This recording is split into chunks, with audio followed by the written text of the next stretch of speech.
Good morning. Good morning, the people on this side of the ocean. Good evening, the people back home. Good afternoon, wherever you are. I might have to share the direct link so that people can join Shalom. We will deal with Zoom bombers now because the Facebook option is wonky on my side. Anyway, our discussion today is on divorce. And so, as usual, we will start with Saya, who's my fake co-host, to start with the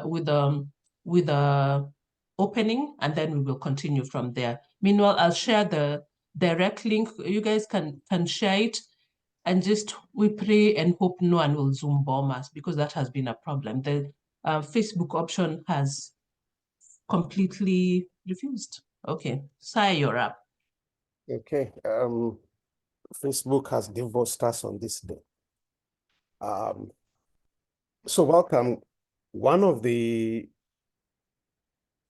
big effects, it's not the only one, but one of the big effects of what social commenters and historians call the sexual revolution has been the spike in divorce, and not just any kind of divorce, but what is called no-faults divorce. So in the past, in the past, restrictions had been put around the idea of divorce because it was meant to hem in marriage, the institution of marriage.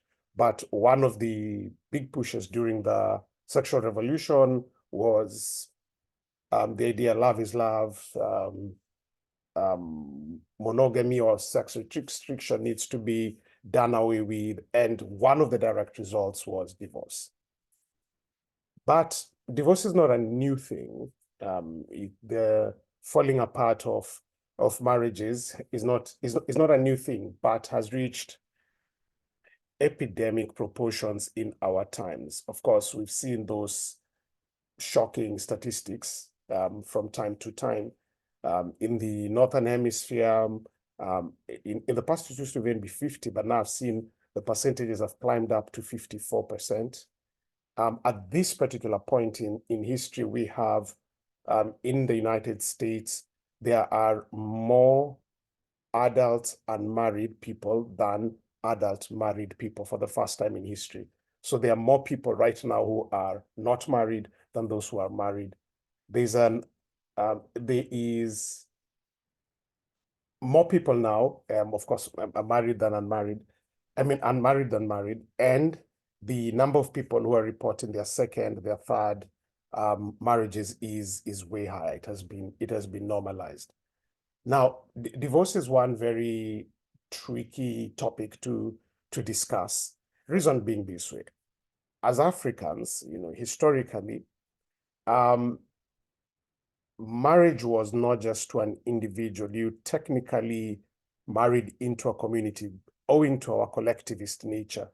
You married into a community, and that was baked into the marriage process, because traditionally I didn't negotiate for a wife. When I was of marriage age, my father would put together a coalition of his brothers and my grandfather to go and negotiate for me in a home that was vetted to be good. The cattle that were used for dowry were not mine. They were gotten from my uncles and from my grandparents. I'm speaking this as though I was in the old age.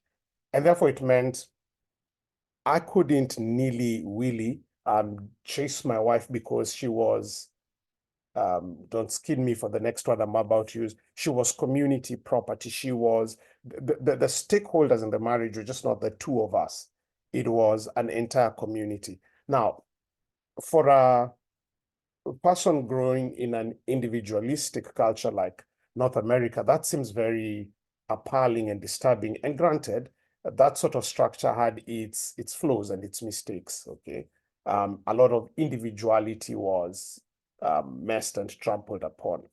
But one at least safeguard that it had was the attempts to mediate or teach or instruct so that the marriages could be saved was higher, because, hey, there were more stakeholders.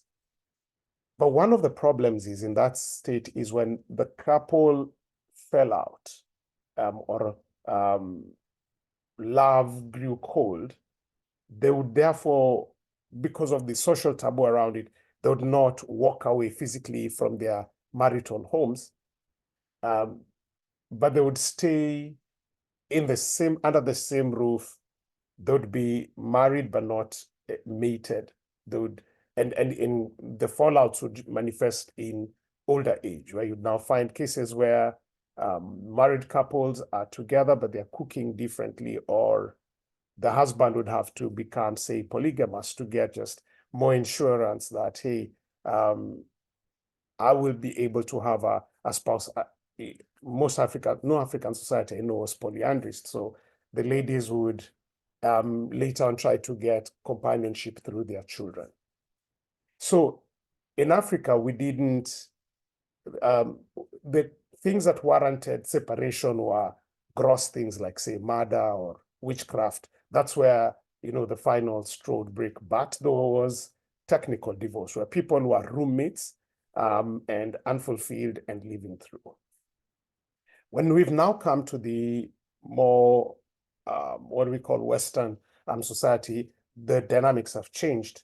The marriage contract, both by the way it's designed in the government and the way it is promoted in popular media and press and every day, is really seen as the union between two individuals. There's therefore been able to have things like prenup agreements and all of that. And that has now made it way easier for individuals to move in and out and break apart. It's still a bit lesser or more manifest, say in Africa, even at this point, lesser manifest is a keyword, because the marriages there are also in part held by the pressure to, we need the resources to raise children, the resources to navigate life. And in places where, like in the West, where the social nets are better, where you can be able to get help, say, from the state, there is a more willingness and readiness to walk away from marriages when things are not working. A faith dimension has to be brought into this discussion, and Christianity, in its original and pure sense, introduced to the marriage union something very revolutionary. And I'm speaking from Jesus coming forward. Christianity introduced something very, very revolutionary to the marriage institution. The old Roman culture, marriage, sex as a whole was treated as an appetite. And marriage as an institution in Roman culture, which was the culture when Christianity was being introduced, you could have sex with anyone as if you're powerful, depending on your level of power, any person less powerful than you could be able to have sex. So there were sex slaves, you could have sex with your workers, you could have mistresses and stuff. But Christianity came along and said a few things. It said, one, sex is not an appetite. It is a marital good. That's the first thing it said. And then second thing that Christianity taught that changed the marriage dynamics was marriage is not a contract.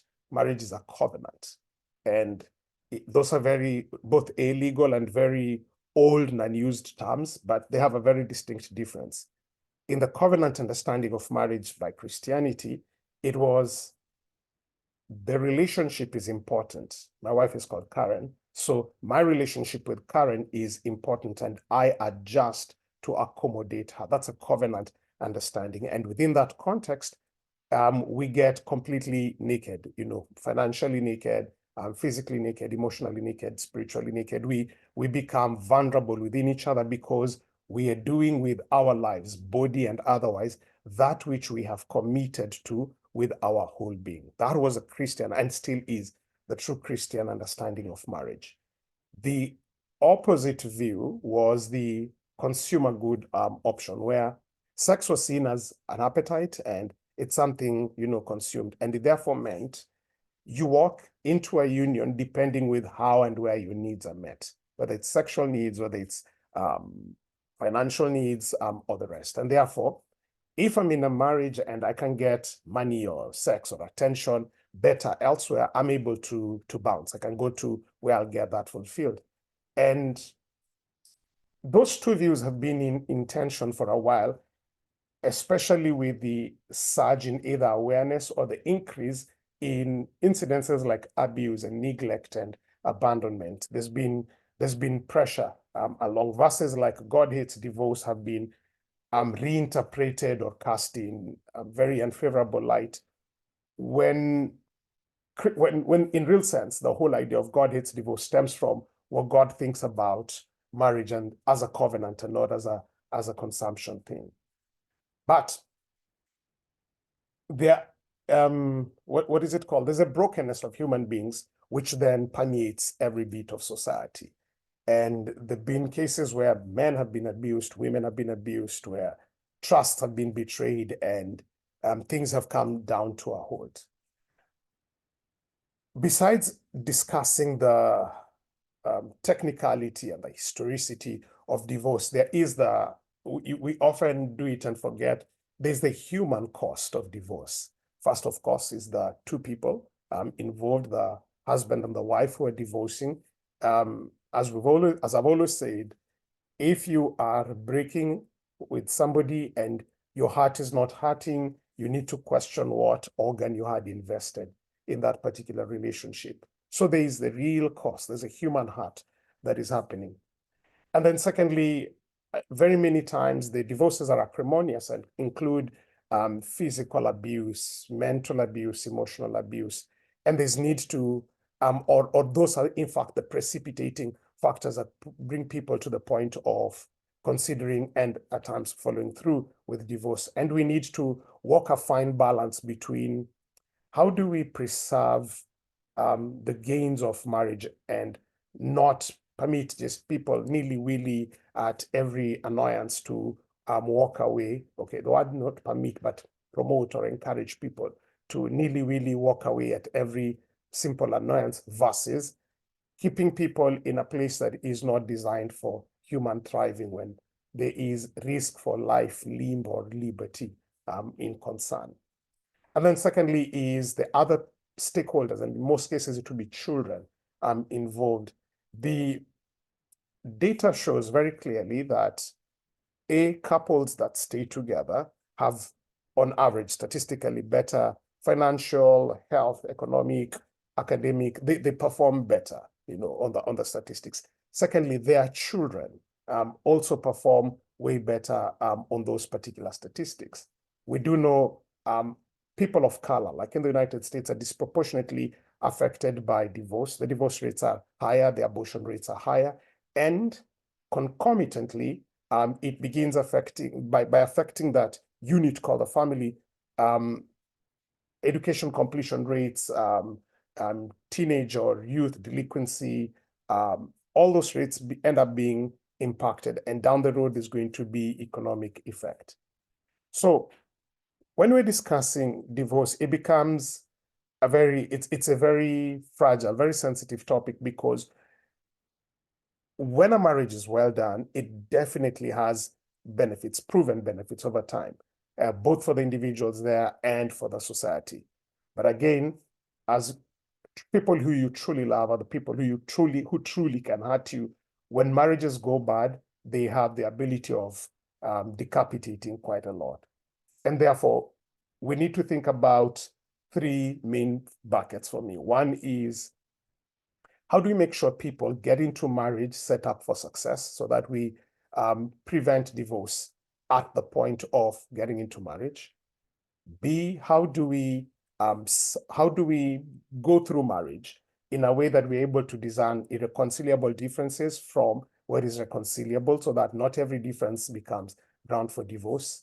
C, how do we help people when it becomes clear that divorce or separation is the prudent path for them to be able to go through, so that they don't suffer more needless hurt or needless stay? And then D, how do we pick the pieces for the individual, for the children, and for the community in the case of a divorce? And how do we do this in a way that is holistic for the individual? Because as a Christian, I believe that The individual is an image bearer of God, deserving of dignity and of support. To have this interesting yet challenging topic is our aim for today. So let's talk about divorce. Back to you in studio.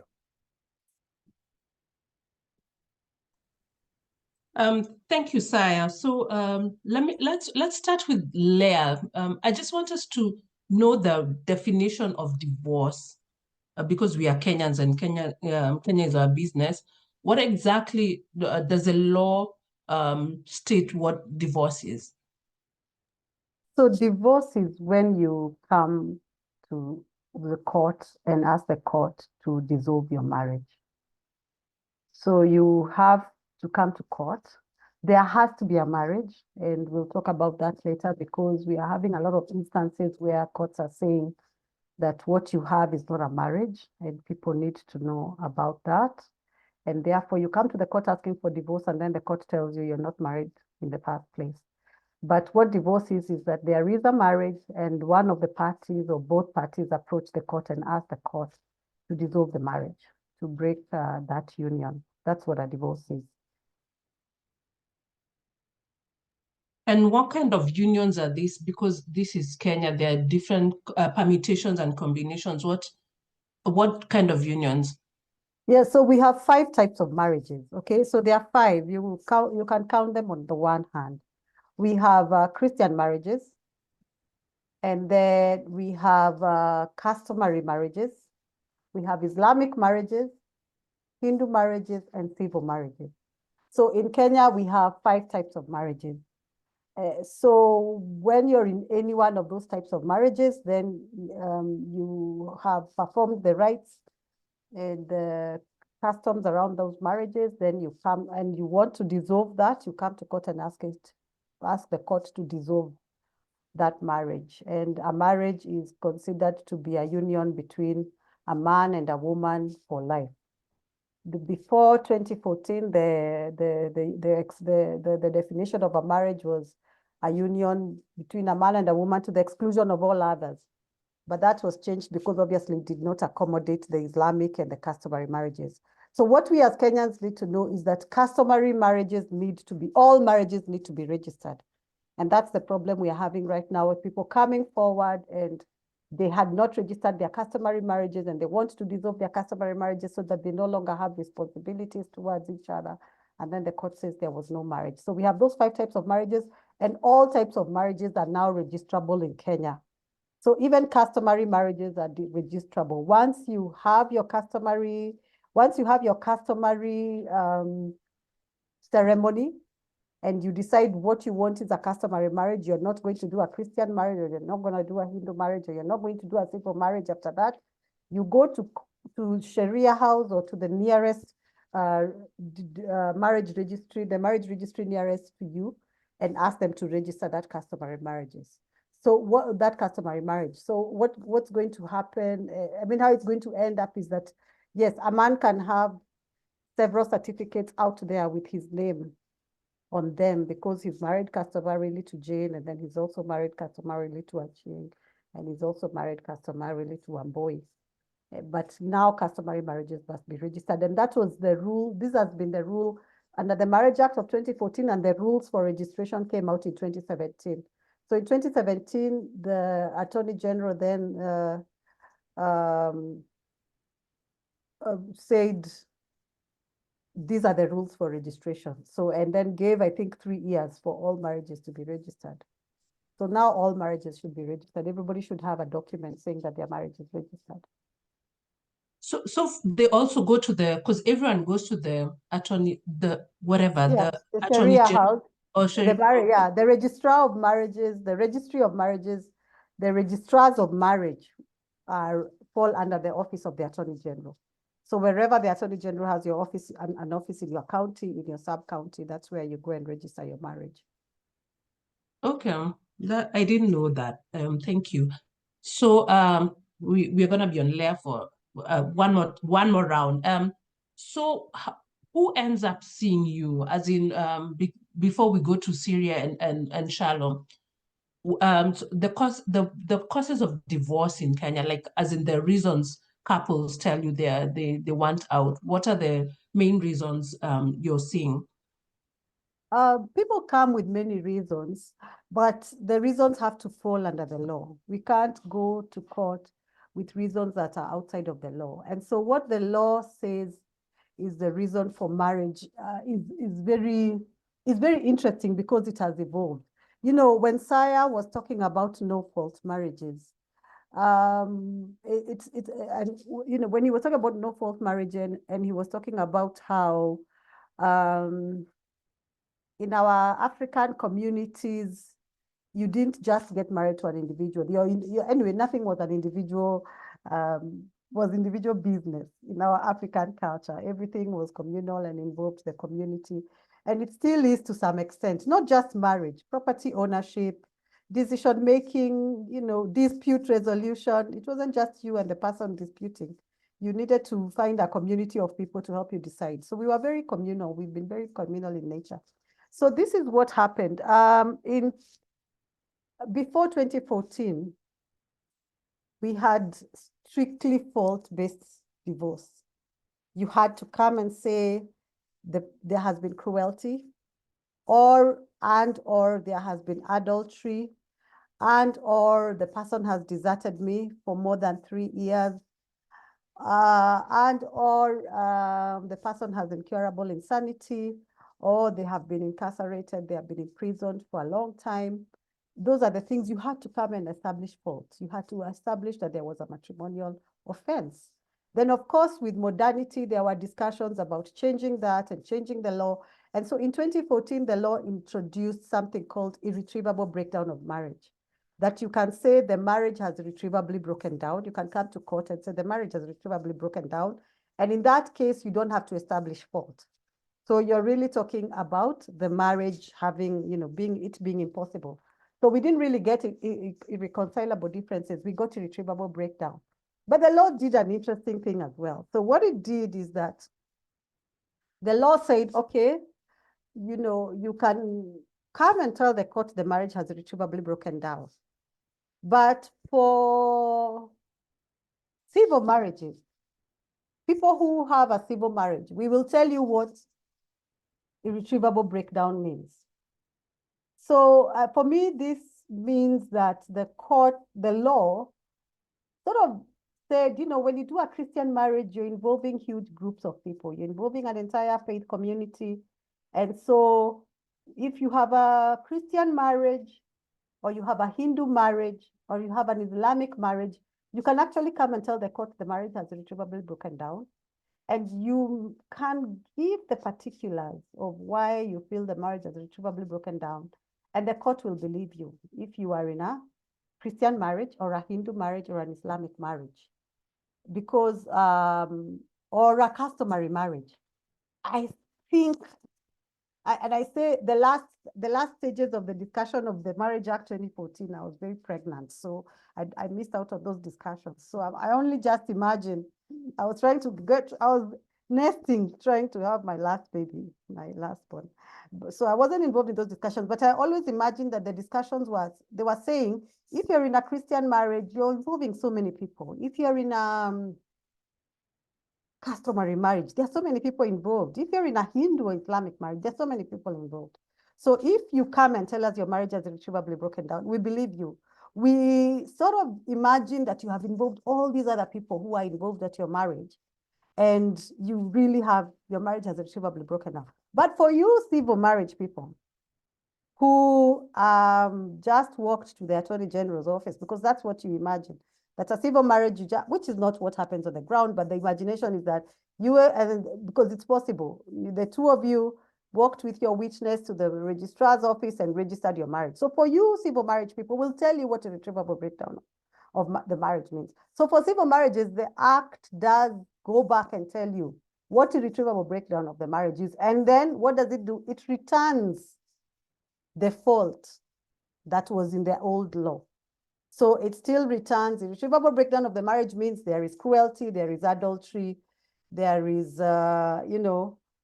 somebody is intolerably cruel. So it brings back, in defining irretrievable marriage, irretrievable breakdown, it still brings back fault and says, if these things have happened in your marriage, then your marriage has irretrievably broken down. And it's not the only thing that was strange about civil marriages. You find that Christian marriages, Hindu marriages, the customary marriages and Islamic marriages, the law, the Marriage Act 2014 allowed you to divorce within 3 years of the marriage. But then it says, but for you civil marriage people, if you want to divorce within 3 years, you must wait 3 years. Everybody else could do it before, but you must wait 3 years.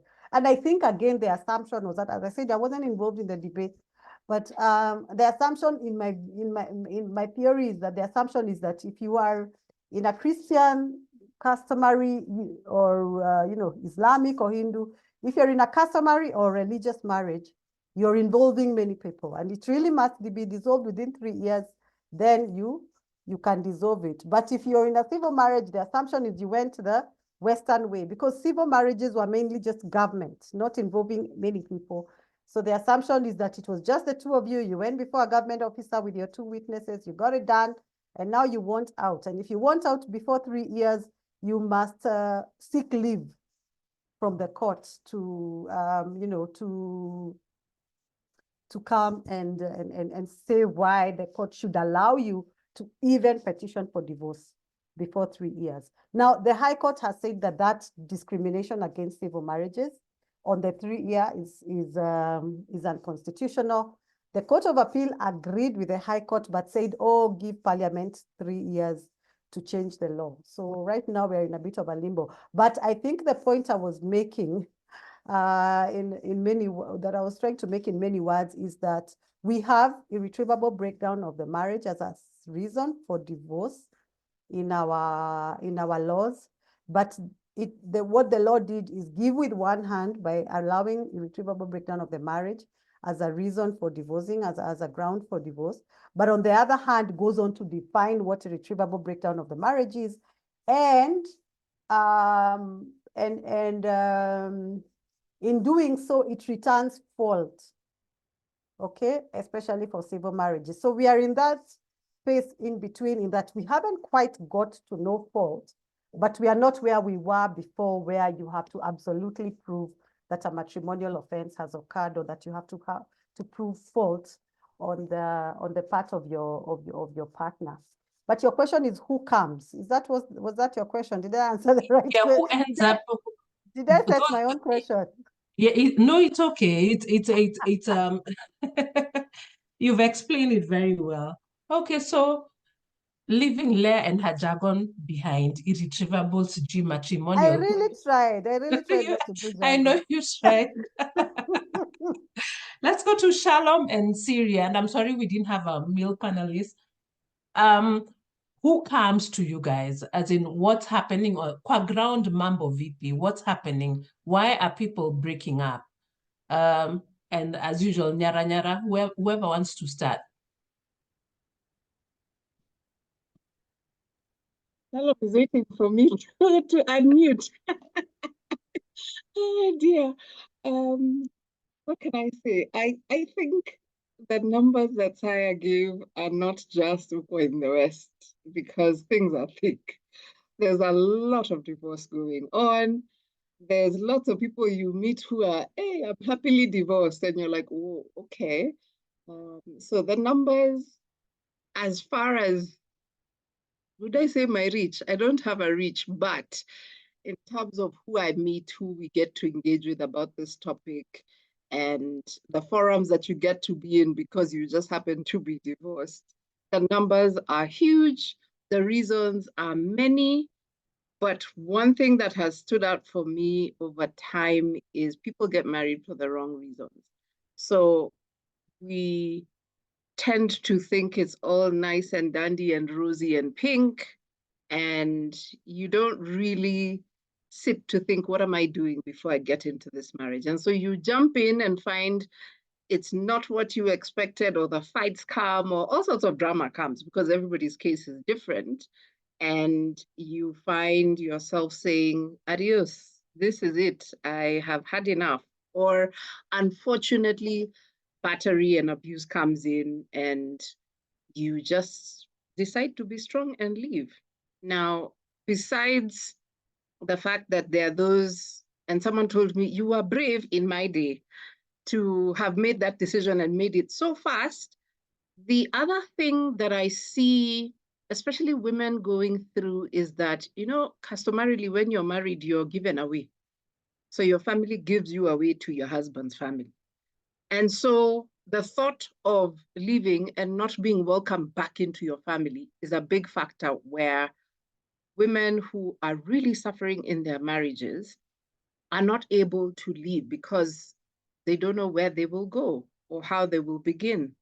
And so that leaves you with people who are roommates, as Saya told us in the beginning, people who are roommates, people who have an agreement because you have no option when you decide to go for a divorce, or they cannot afford it. Not that it's something that you want, because for sure, all the people I speak to or have spoken to, when you are getting married, the plan is to not get divorced, or you never think, I will want to get divorced. So when you go in, the thoughts are never, you never think it will be me, right? And so I wouldn't say it's a good thing that people can do it, that people are doing it. No, it's not a good thing, but the fact that it is possible, because people make mistakes, because things go wrong, because that was not the person you should have been with in the first place, is a plus, instead of, you know, you sitting there suffering and dying. Because I know people who have lost their lives because they couldn't leave, they had no option, they were suffering, they couldn't talk about it, their family did not want them back, and so unfortunately they lost their life by virtue of just remaining in a marriage. So yes, things are thick, Posa, and it's unfortunately getting worse. And we shall leave the rest to Shalom to tell us from her perspective. Interesting. Yeah, true. Things are thick. For me as counseling psychologist, because I end up seeing lots of teens and young adults, my entry point into this marriage space is through the children. Is that I'm finding I get clients who are young, children, teens, young adults, and complaints are about education, their grades are dropping, they're being defiant, they're being diagnosed with all sorts of psychological disorders. So the children end up, what is it called? Showing the symptoms of the problem. And depending on, like I like the way Leah has broken down the different marriages, depending on the marriage that people got into, the effect is different.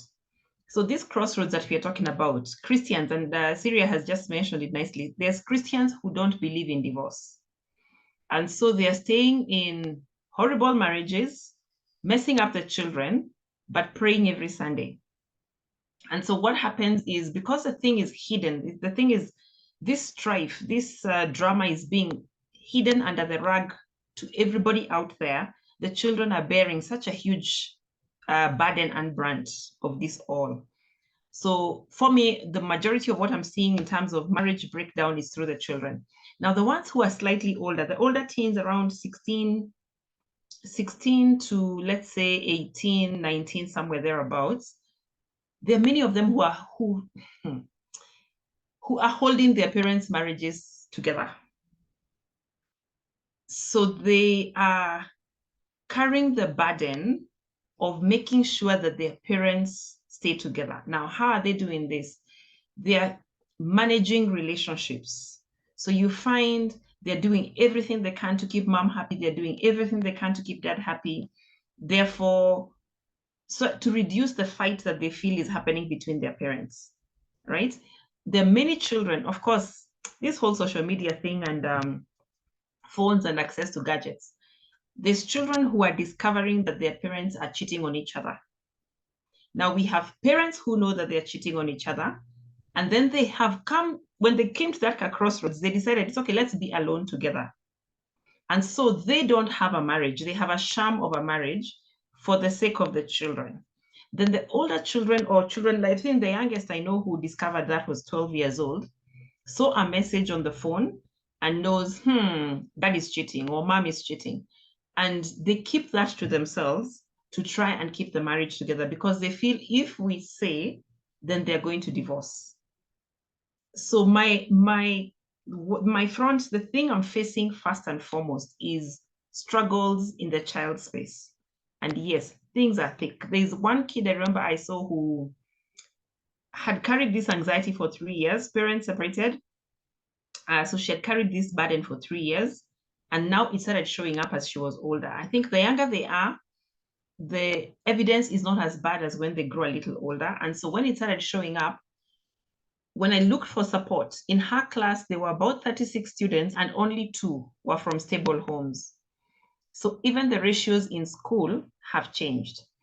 This whole divorce separation thing has become so commonplace that children look left, right, center, and that's what they're seeing. And then the other thing that it has done, it has ended up breeding a whole lot of narcissistic manipulative children because they have also seen, now this is the thing our parents are doing, I'm going to play them. So like I'm saying, children are such a major stakeholder in this divorce process. And that's where I'm facing it on my end, because they end up getting to a place where they're saying, okay, dad and mom disagree. If I'm upset with mom and I tell dad certain things, dad will take it out on mom. Therefore, dad will fight my battle with mom, and vice versa. So we have children manipulating their parents and manipulating situations for what they assume is their benefit, but long-term it isn't. Yeah, so I'd say in a nutshell, that's where I'm facing it. That's how I'm seeing it coming. Saya, when did the rain start beating us? Were we always like this?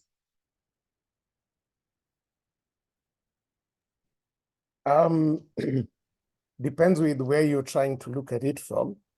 From as old as biblical times, human beings were divorcing. Let me wear my pastoral. I struggle to look at marriage through any other lens. My dominant lens to see marriage is the biblical one, because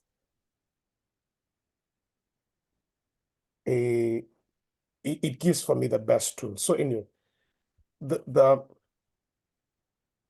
divorce is a manifestation in a real sense of human brokenness. And human brokenness is as old as Adam and Eve in the Bible. So, hey, Father Abraham divorced, okay, that guy of faith. He had to send away Hagar in the Bible. And this is Abraham in the Bible. So the brokenness, the divorce thing is as old as the Bible. However, the divorce, to use the word epidemic, and honestly, it is at that level right now. The divorce epidemic we have now is largely a direct product of two historical moves, of two dominant historical moves. One is the critical race theory and the critical theories that began as far back with Jacques Rousseau and Sigmund Freud, promoting the whole sexual revolution. That's where the seeds of that particular thought, which is manifest heavily in society, now began. The sexual revolution, and then secondly is the entire critical race theory. Let me parcel them out, and for the African sitting here and thinking like, those are Western ideas. No, those ideas were encoded by Western thinkers, but have their manifestations. There's the African manifestation of this exact thought, and then there is the Western manifestation of this kind of thoughts. The accelerants in each respective place are very different. The African family unit has been kept longer together because of the African struggle. Our economic situation, our need to be together to navigate colonialism, and the various atrocities we committed on each other.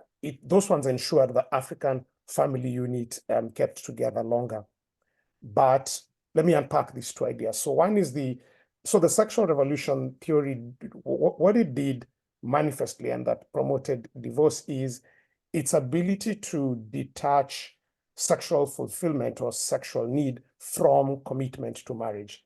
It did many other things to society, but specific to the institution of divorce, what the sexual revolution did is by removing and detaching and giving people permission structures to remove sexual fulfillment from the marriage union, even among secular people, was one very big catalyst and contributor in this particular direction. Because if you go back to 17th, 18th, even early 20th century Europe and, just the world, it was understood, and sex outside marriage with its concomitant consequences was frowned upon, even by people who are not Christians, for that matter. So it was the society ethos was that, hey, if you want sex, get married, get committed, you need to have a family. But along comes a sexual revolution whose thoughts were sown as far back as 1600s, but then rewoken in later European society and Western society.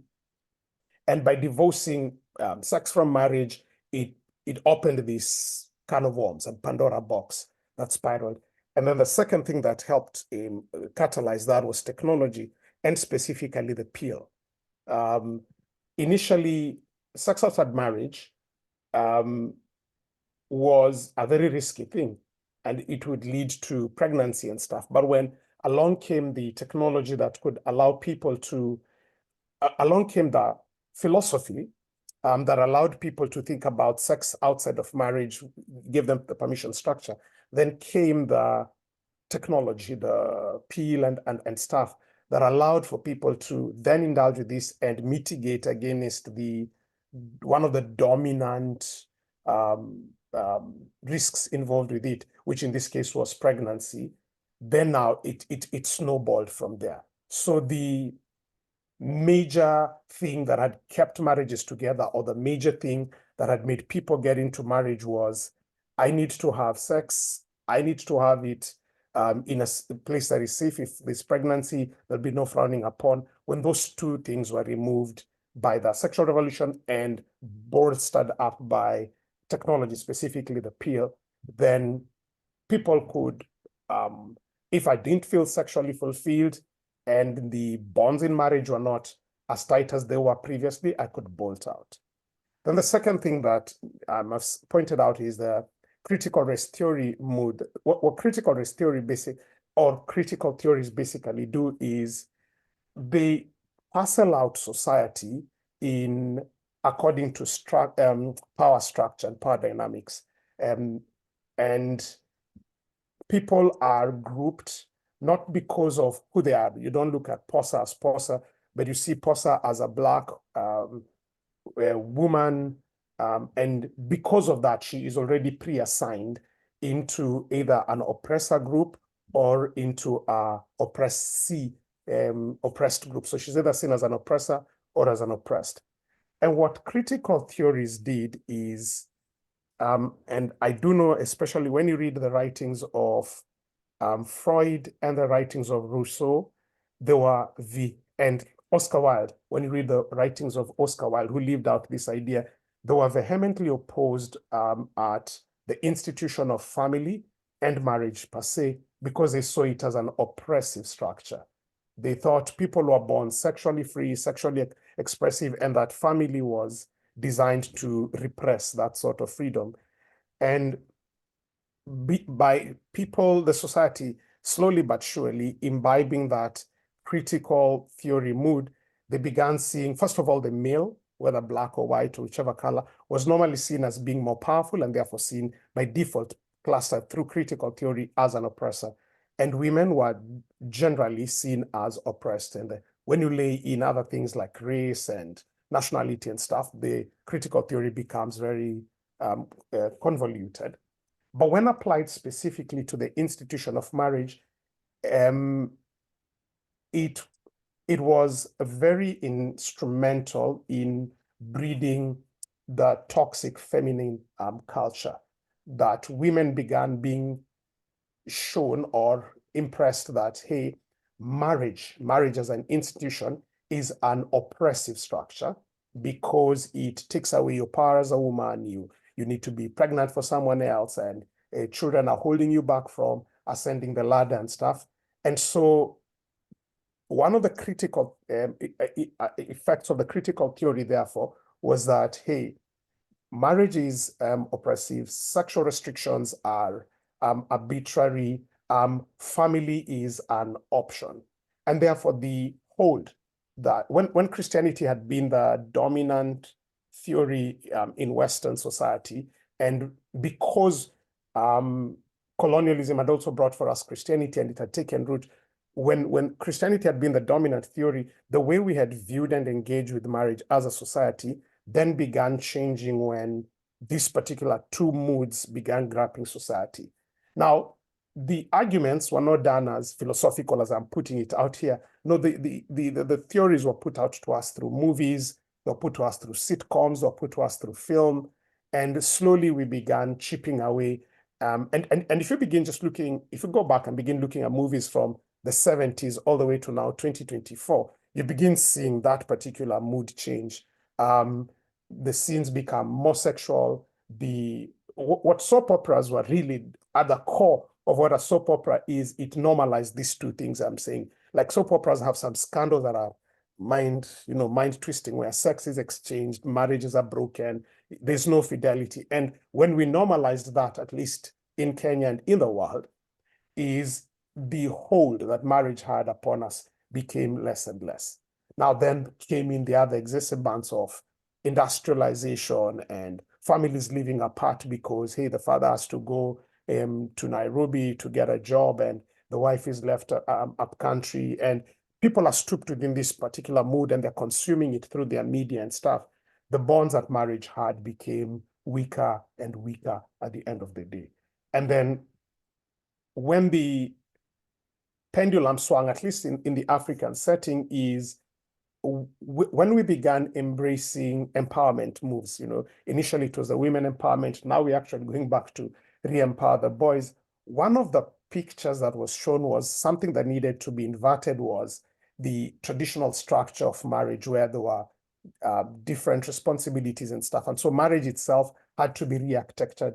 And as an end result, men began feeling a certain way, disempowered, and they either reacted into it with hostility or withdrawal. And women being more empowered financially and stuff with the things that had kept like our mothers and our grandmothers' generation, because they were less in financial power and everything, but now our sisters, our aunties and everything have become more financially empowered and have partaken of a certain set of ideologies.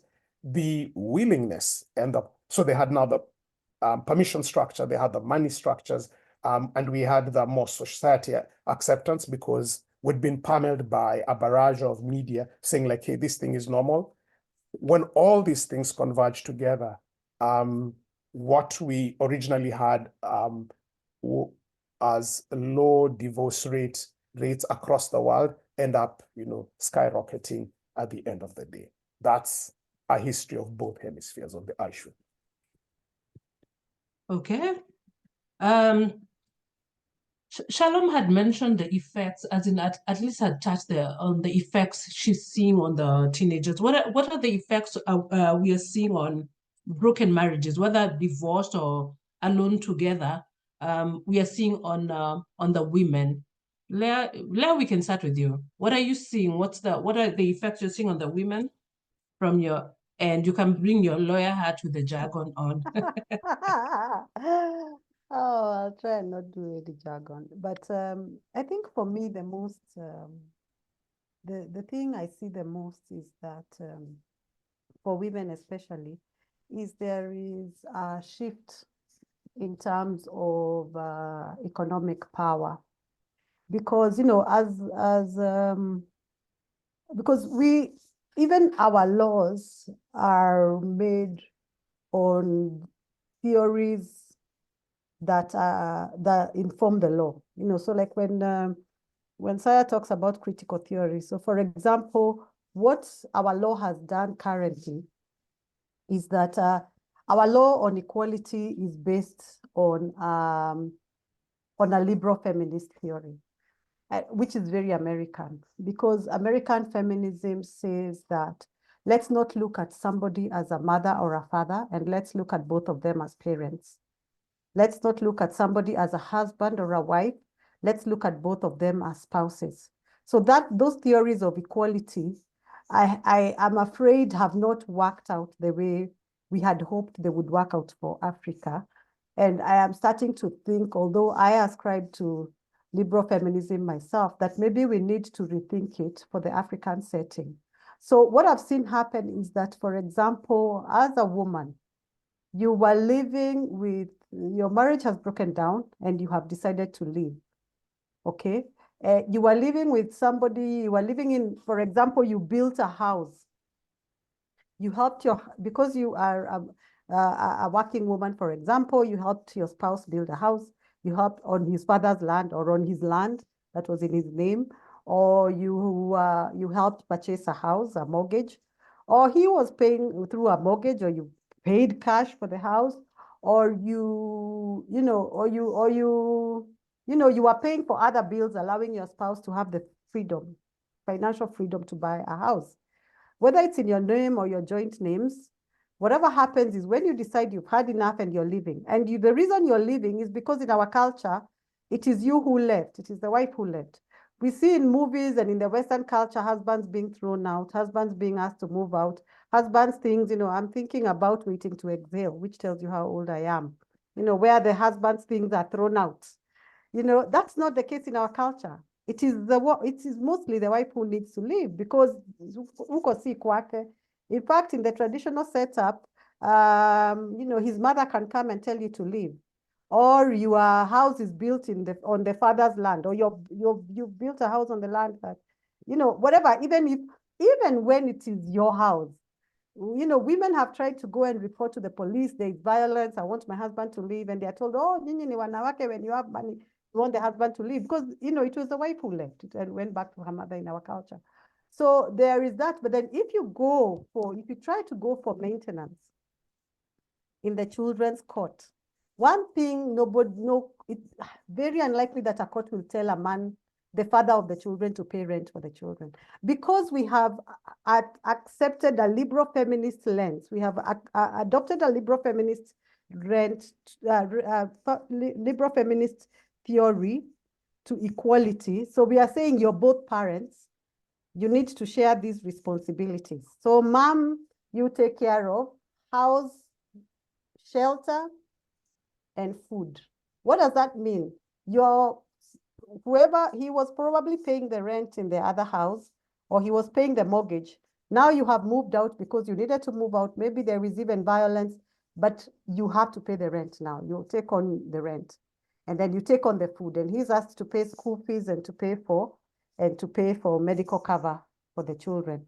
That means already your finances, because the food, maybe there's only one less person to feed, which means that you're still paying for the food. The house help is considered to be part of your housing issue. You don't expect that the father will be paying for the house help when you go to court. So because of this liberal feminist lens, where we are looking at both of you as parents, and we're not looking at one person as the mother or the other person as the father, then it means you're sharing the responsibilities. And if you are economically dependent on him, say, for example, you had even agreed to stay home and raise the children for the good of the family. Now, suddenly, that agreement no longer matters, and you have to take on the financial responsibility. So in terms of financial, it has a very great, living has a very great financial impact.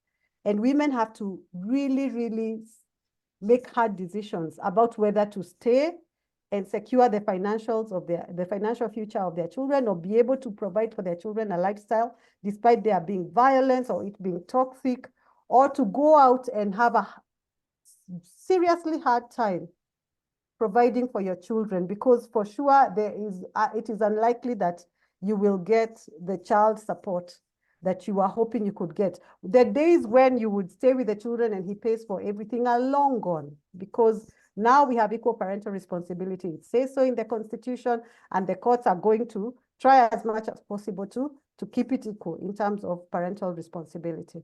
And then when it comes to a fight over matrimonial property, you have to prove your contribution.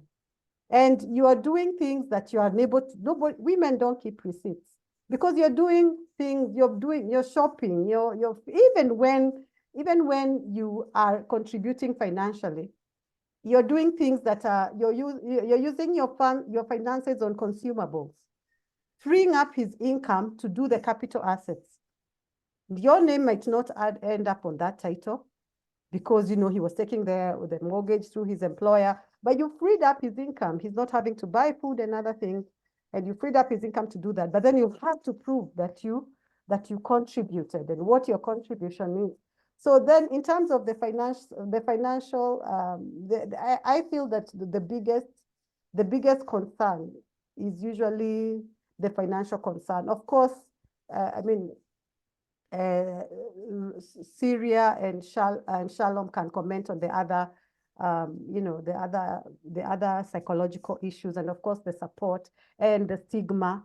But legally, what I see from the get-go, when somebody calls me, first I tell them to think about what will be the financial impact. Will you be able to take care of your children, or are you expecting that you will leave and then the court will order him to provide for you, and then because he will not be asked to provide for you in the sense that you expect that he will. So there is a big economic impact on women who leave, and of course there will be other psychological impact, and and also issues of stigma.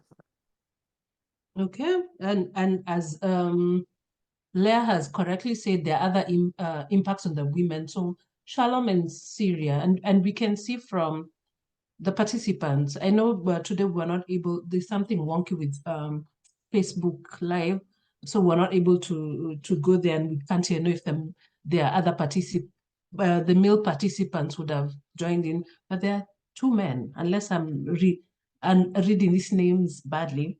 And one of them has to be here because it's Saya. Yeah, what's the impact on as you think about that? What's the impact on, and apart from what Leah has said, what is the impact you're seeing on women, Shalom and Syria?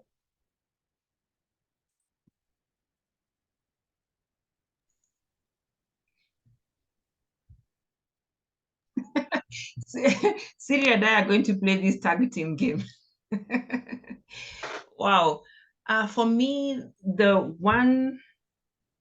so two different women are affected by everything that's going on. The woman with children, the woman who's undergoing divorce, is ending up, and especially depending on how they got into the marriage, there's a serious identity crisis. And with it comes anxiety and heightened stress. Because as we said earlier, very few people, if any, I know one, who get into marriage expecting to divorce, right? They're getting in hoping that we're going to do this for life. And so when they get in, they are now a married woman. They are now Mrs. So-and-so. And so divorce is making them lose identity of who am I going to be after this is over? What's my significance? How do I show up in the world? And so there's a lot of stress and anxiety that's coming as a result of that. Plus, of course, from the economic burden that ends up settling on their shoulders because of it. Then there's isolation. Like it or not, I don't think as humans we have completely reached a place where we are all accepting. So there's a lot of isolation for especially newly divorced women. And what hurts me more is that a lot of the time it's women who are isolating the woman. Like if you have divorced, then, whatever you're not a good influence, on me. You're probably not like me anymore. And therefore it becomes you versus us, So you end up being in an out tribe of your own. What the other plus is that there have been support groups that have increased that will support a woman who is recently divorced. So I'm finding that there's an increase in such support places, but there's a lot of loneliness that's ending up as a result of the side effect of this divorce, effect of the divorce on the woman. Then the second type of woman that I'm talking about are the ones who are single without children. Again, in the psychology space, I get people who are, so I also work with adults. So they come and they are working on their careers and they are pushing. Two ways they do it. They hesitate to even get into a relationship. And if they get into a relationship, they are doing everything they can to ensure that nothing takes them the family way. You know, no kids, no reason to get married.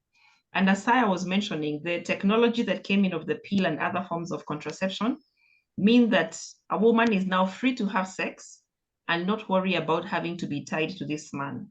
So it's that range of people. And then they're the ones who do want to get married, but they need to amass wealth as much as possible before they get into a marriage, just in case it breaks up.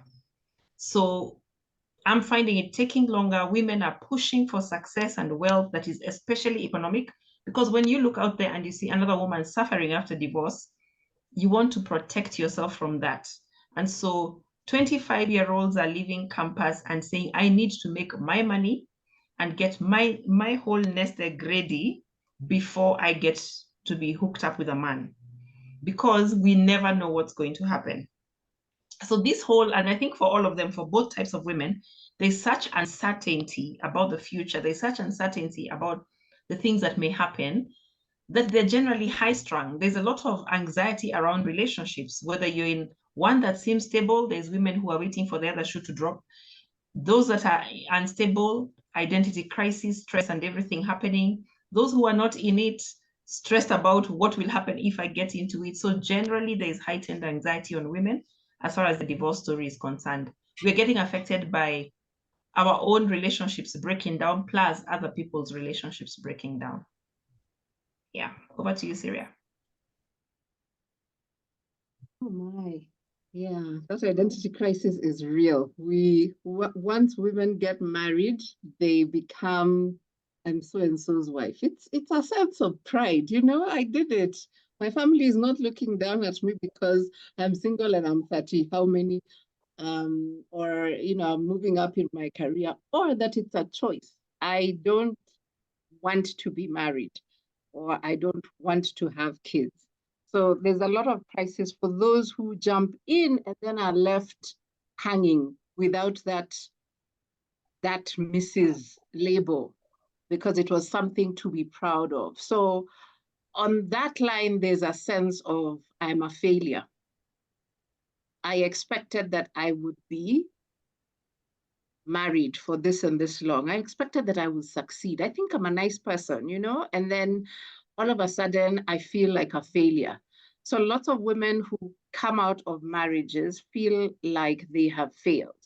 On the other hand, the men I come across who are divorced and went through, a really difficult divorce, there's two types. And I don't want to speak from a man's angle, but from the interactions that I've had, it is also the sense of failure, the sense of I'm not enough, right? So I am not enough as a man to have kept my marriage or to have been able to handle a marriage. Then there are those who are the narcissistic bunch, who really I wouldn't even know where to start explaining that angle.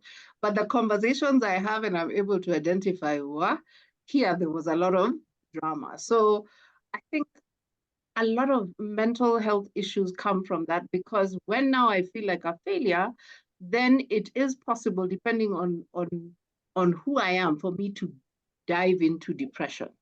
And you can imagine what happens if I have a family, if I have kids who I have to take care of, who are depending on me, and then I don't have a net, a social net or support to hold me, to help me, to hold my hand, to help me manage those kids. Because if I'm going to work and I'm going to progress in my career so that I can fulfill my own goals and take care of my children, make sure they're going to the right schools, or making sure that they're progressing in their life, then if I don't have support for people to help me watch over my kids, the problem with house managers, anything can go wrong anywhere. So that sense of family, knowing maybe my mom lives in Nairobi, or I can leave my kids with my sister when I have to travel, and such things. So if I don't have a support system, then it's very easy for people to fall into depression, and you can imagine what that will do to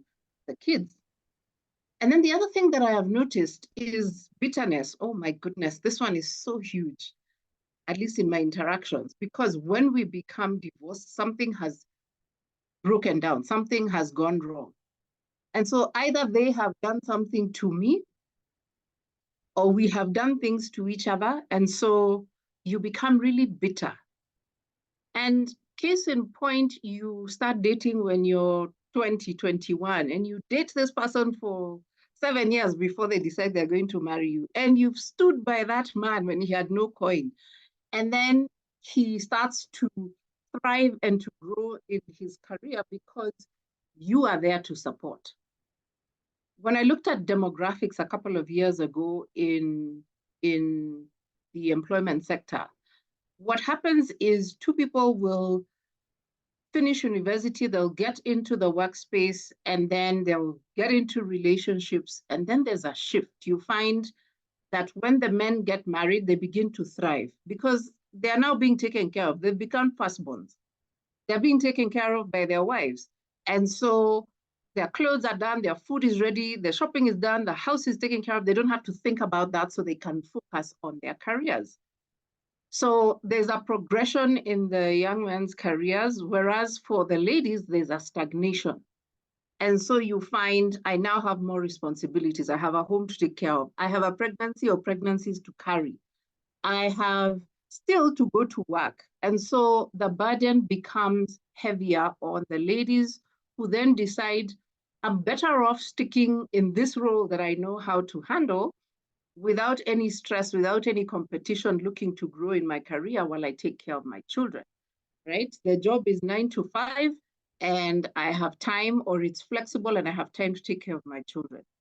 And so when something goes wrong, and this man who has progressed and you have stagnated, and you are there to support them, then leaves you, or the marriage ends, you tend to become bitter. I've given my youth, my womb, my time, taking care of you and the family, and then you do this to me.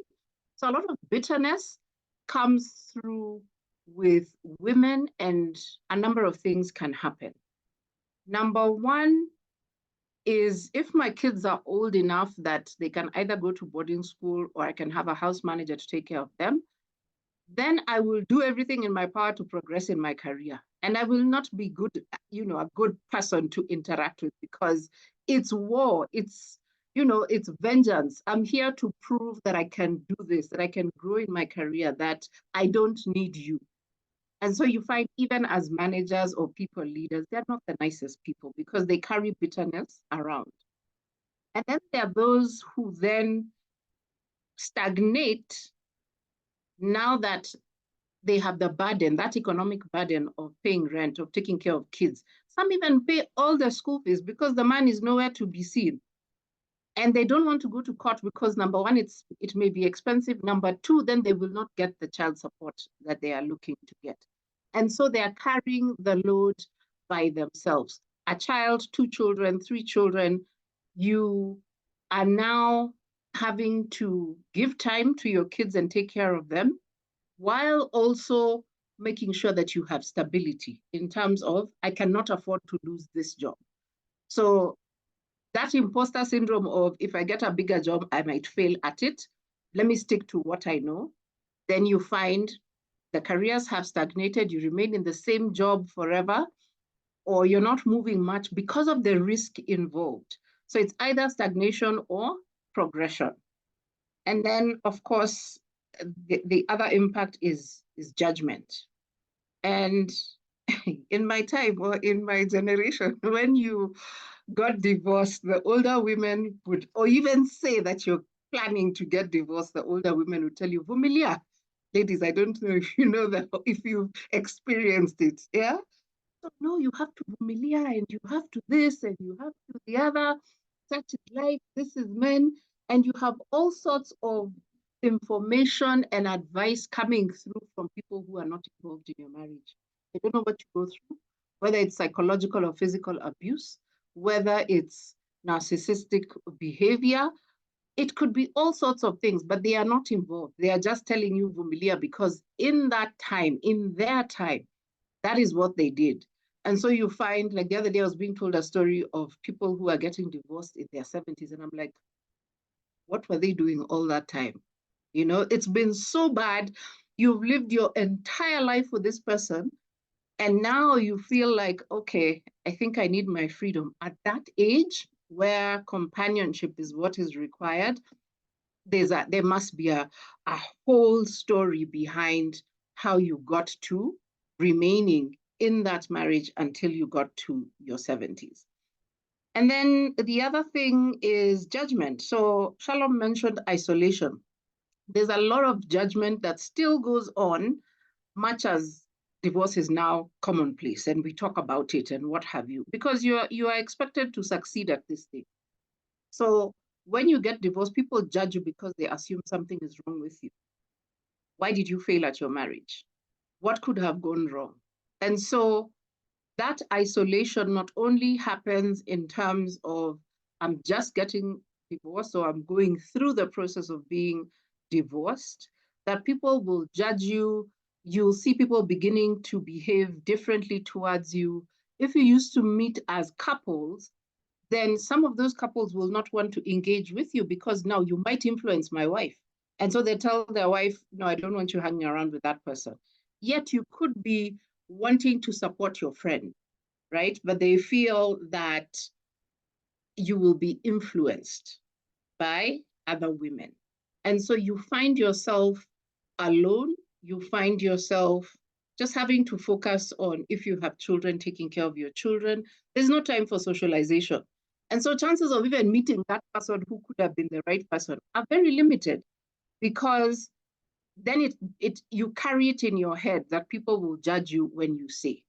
By the time you get to a point where you say, hey, I'm happily divorced, and you're smiling about it and you're moving around, it takes years. It doesn't happen immediately. It takes a really long time, even if you are happier or safer or less stressed. It takes a long time for you to get to the place where you're saying, I'm happily divorced, or I'm single and I'm okay, without having to mention how you got to, or you are divorced at the age that you're at. So the impact, I mean, that's just some of the things I experience, and they could be so much more, but these are the things I find that really, really happen to women and men when they get divorced. Back to you, Koza.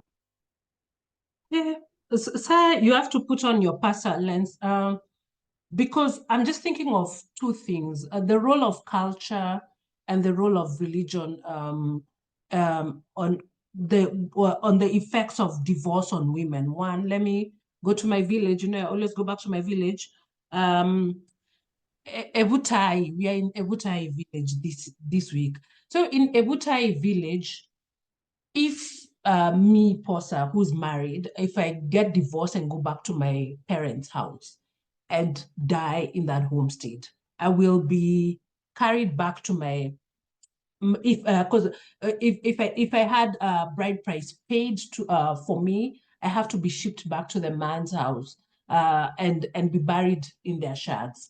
But if there was no bride price paid, I will be buried on the fence, under the fence. I won't be buried where other honorable members of the community will be buried, because I am a shame to the society. I'm not gonna go to the length of what we do to the dead body if this happens to you. It's unmentionable here, but you can see me on the side. So that's just an example of what culture does to divorce women. The role of religion, as you can see from the chat, God hates divorce and other short sentences. Saya mtajitetea mkikuwa wapi as pastors? So,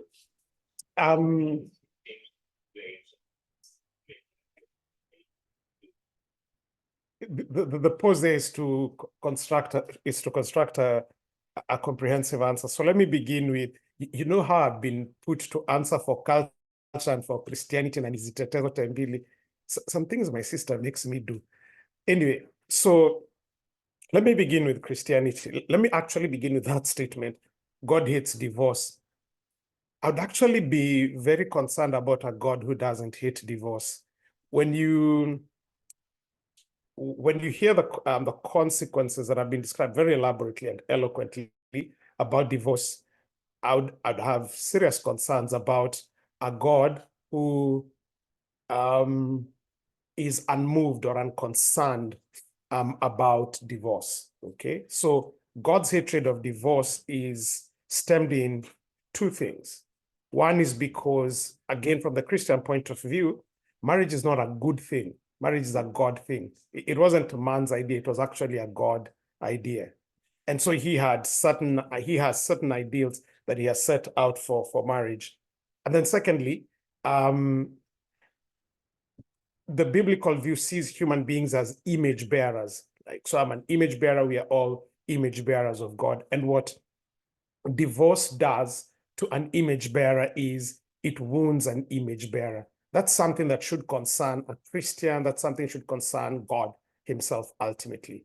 So when properly understood, the statement that God hates divorce emanates from those two understandings. One, that God is the originator of marriage, and done well, it was a gift given by him to promote human flourishing. And two, that God views us and sees us as image bearers, and anything that is harmful to an image bearer, whether it's drugs or trafficking or oppression or disease, is concerning to God. And divorce is something that is harmful to an image bearer. So God hating divorce is perfectly okay.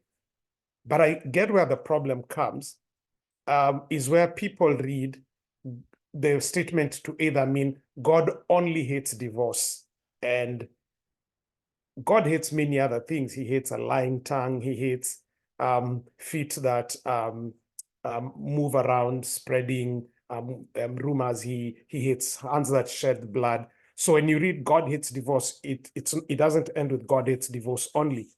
God is also concerned about things, for instance, like violence against individuals. So I do know that the verse God hates divorce has been used to encourage individuals to stay in places where they were even in physical harm's way. That was not a balanced or accurate or proper reading of the Bible, okay? That was a misuse of scripture to put people in a wrong place. And like it happens with all things, people will therefore reference such a scripture and its misapplication to say that, hey, Christianity is culpable for putting people in oppressive situations.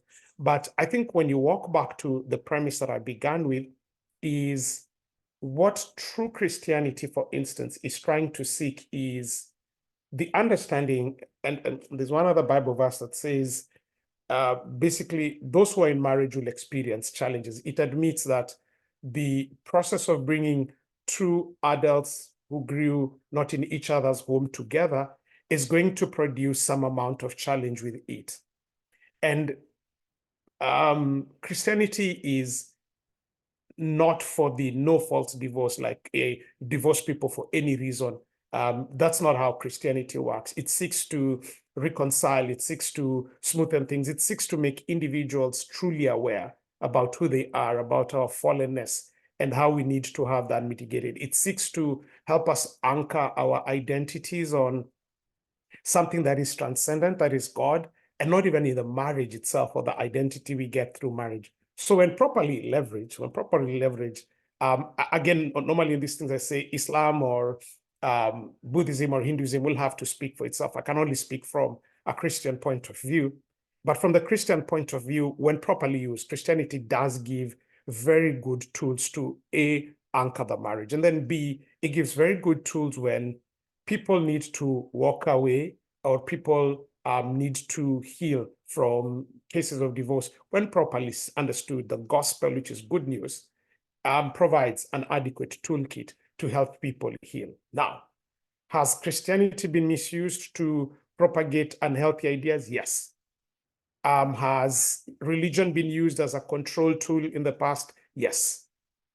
But so has science, and so has African traditional culture, and so has education, so has every other thing. The misuse of these things does not speak to the weakness of the idea. It speaks to our weakness and fallenness as human beings.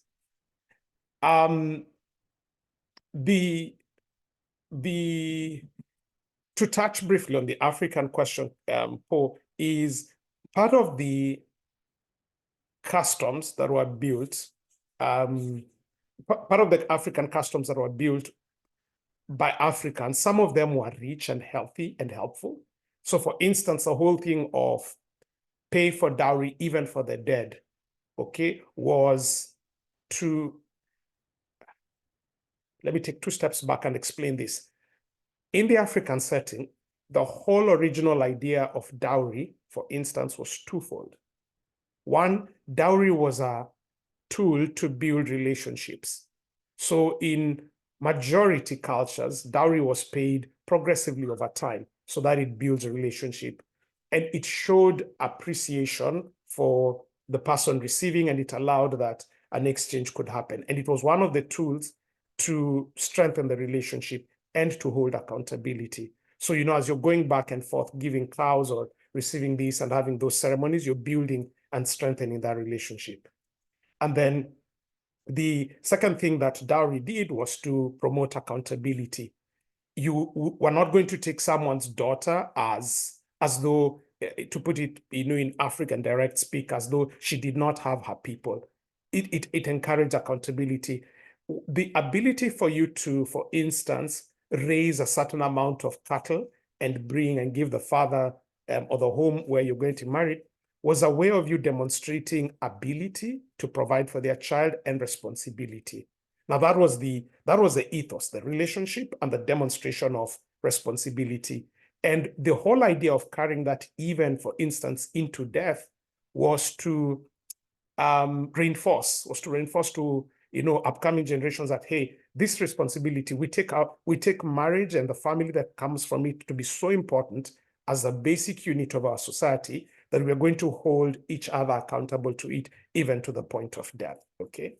And again, so like that whole structure was very good in holding marriages together, in encouraging them to move forward in the right direction. And it also provided avenues through which responsibility, if you messed around, your wife's family had a leeway and mechanisms to reach out. Now, are all cultures faultless? No. So you see, for instance, a whole thing of burying a divorced woman in not nice ways was now I really like the Laotian Creed, which says, because man is made in the image of God, there's something about his culture that speaks of the beautiful and the majestic and the interesting. But because all human culture because man is fallen, there's something within every culture that is broken, that is hurtful, and some is just downright demonic. So there are aspects of our culture, especially in treating of the people who committed suicide, the people who did divorce, and especially around their death, that was just, it spoke to the cold side and the fallen side of our nature. But when you take a few steps back and begin seeing what the original intent was and what we're trying to more reinforce, it was a good intent, but our fallenness came in between. And what is common in both pools, in the African pool and in the Christian pool, is a recognition by both of them about the value of marriage and the importance of it, and trying to make it not an institution that can be entered in or discharged from nilly-willy, and also trying to put as many speed humps as possible so that rather than people just bolting out, they have enough time to be able to reconsider, reflect, and see is it possible to change course or remedy some things. That is something healthy. That is something positive. But again, as spoken more than once, because of the fallenness of human beings and collective fallenness of culture, both institutions have had the unfortunate taint of abuse being done to things which in its core is actually beautiful, but the external manifestation then becomes hurtful. Back to you, Paul. Koza, allow me to say something, if I may, about that verse of God hating divorce, because as a Christian feminist, I often think that when the Bible says, conform no longer to the patterns of this world, but be transformed by the renewing of your mind.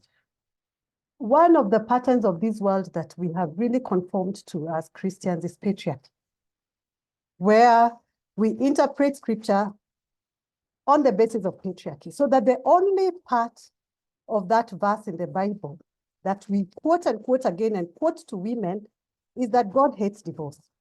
But listen to what God is saying in Malachi 2:16. New Living Translation. For I hate divorce, says the Lord, the God of Israel. To divorce your wife is to overwhelm her with cruelty, says the Lord of heaven's armies. So guard your heart. Do not be unfaithful to your wife. The Lord is talking to Israel in a legal framework where women could not divorce men. I think even now when you watch Orthodox Jewish movies or when you look at Orthodox Jewish culture, women cannot divorce men. Only men have the luxury of discarding of their wives. Their wives are dependent on them for, for financial. Remember that they are not going to school in the very Jewish orthodoxy. The women are trained to take care of families. So the woman, her status in society, her financial well-being, her food, clothing, and shelter, her medical, her basics are based on her husband. Okay? This is the legal system that was in place at the time when the Lord is saying, you just can't put away your wife. Be faithful to the wife of your youth. Guard your heart and do not be unfaithful to your wife. Don't divorce your wife. The wife did not have the luxury of divorcing her husband. Only men could divorce. And in this legal setup, the Lord is saying, I hate divorce. When you divorce your wife, you overwhelm her with cruelty. You're putting her away. You're sending her out of society. You're making her have stigma. You are making sure that she doesn't have any land, doesn't have a house, doesn't have food. You're really just turning her into a destitute person. This is the context in which this verse is taken. But because of patriarchy, and we have the way we have permitted patriarchy to permit our interpretation of scripture, the only part of this verse we know is God hates divorce. And we quote it to women, while it was actually being said to men in a legal system where only men could divorce. My 2 cents, and I hope I'm not too theologically off, Saya. Saya is a fake pastor. We just give him that because we don't get too many pastors on this forum. Okay, we've tackled the women. Let's go to the men. And Leah, we'll start with you as usual. What's the impact you're seeing on divorce is having on men? What I find first and foremost is that divorce shocks men. Because most times it is women who file for divorce. And the reason why women file for divorce is because men are somehow able, and I'll never understand, maybe I'll need to study psychology for this, is that men are able to have multiple relationships while still keeping a wife in the house, and she's supposed to toe the line, while he can have many homes. Okay, I read an article once where it says, being a married woman and a mother is so hard for women. You can't at 8 o'clock decide, now I'm going to go to another household and play the roles I have been playing since 5:30 when I arrived here, and start all over again in another household. But men are able to do that, play daddy and husband in one house until 8:30. And then move over and play again, and then come home, come to sleep at 12:30. But so what happens is that many times men are shocked that they are getting divorced because they expected that my father did the same, and my mother never left. Okay, so my gosh, why would she leave? Why is she so unhappy? I'm doing the exact same thing that my father did, and my mom has still been there. You know, my father married 3 wives, and they are all happy. Nobody ever asked the first one how she feels about it until, you know, unless she leaves. Okay, but you imagine that all your mothers were happy. So usually there is a shocking effect on men. I think there is also, I see, and maybe this is another psychological thing, is that at least at the beginning, the men get very, I want to say, bedraggled. The services that were available to you, clean house, clean food, you know, clean clothes, having your kids under your roof every morning, whether you come late or you come early or you see them, having that is really, I think, devastating for men. And then it's also the shock that she could get some of the property that is in your name.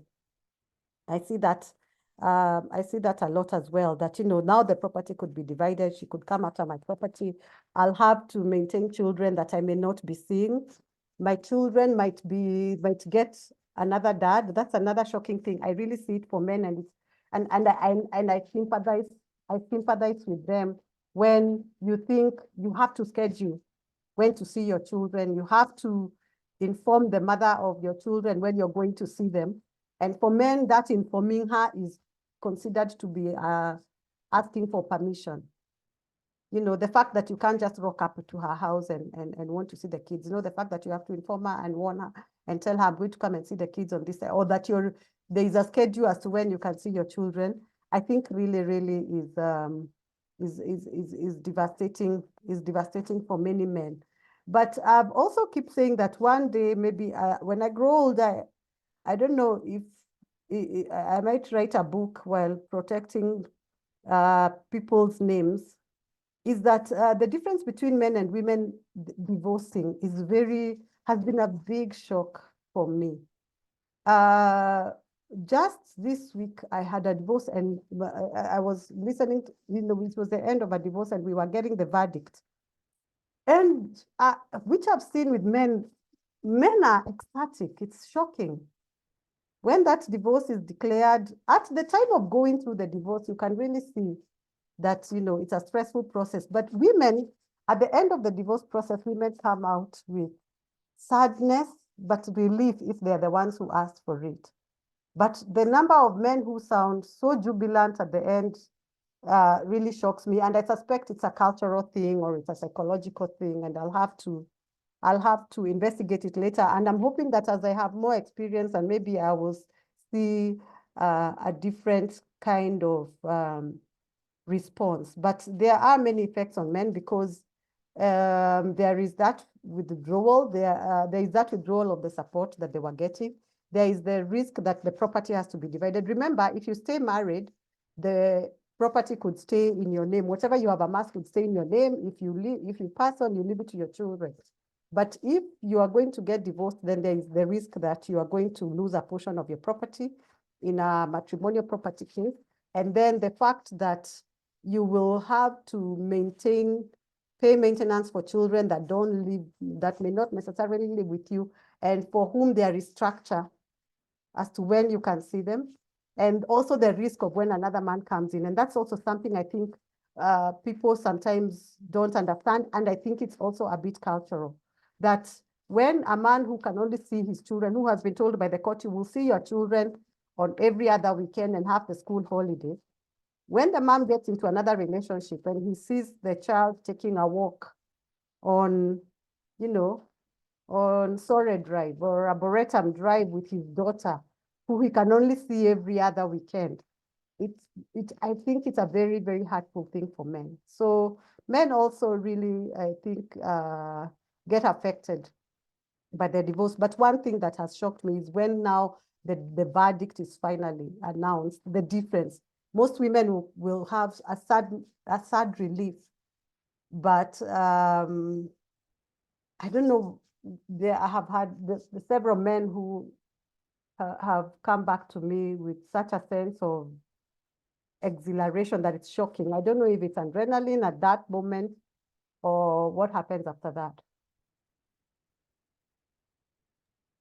Syria and Shalom, same question.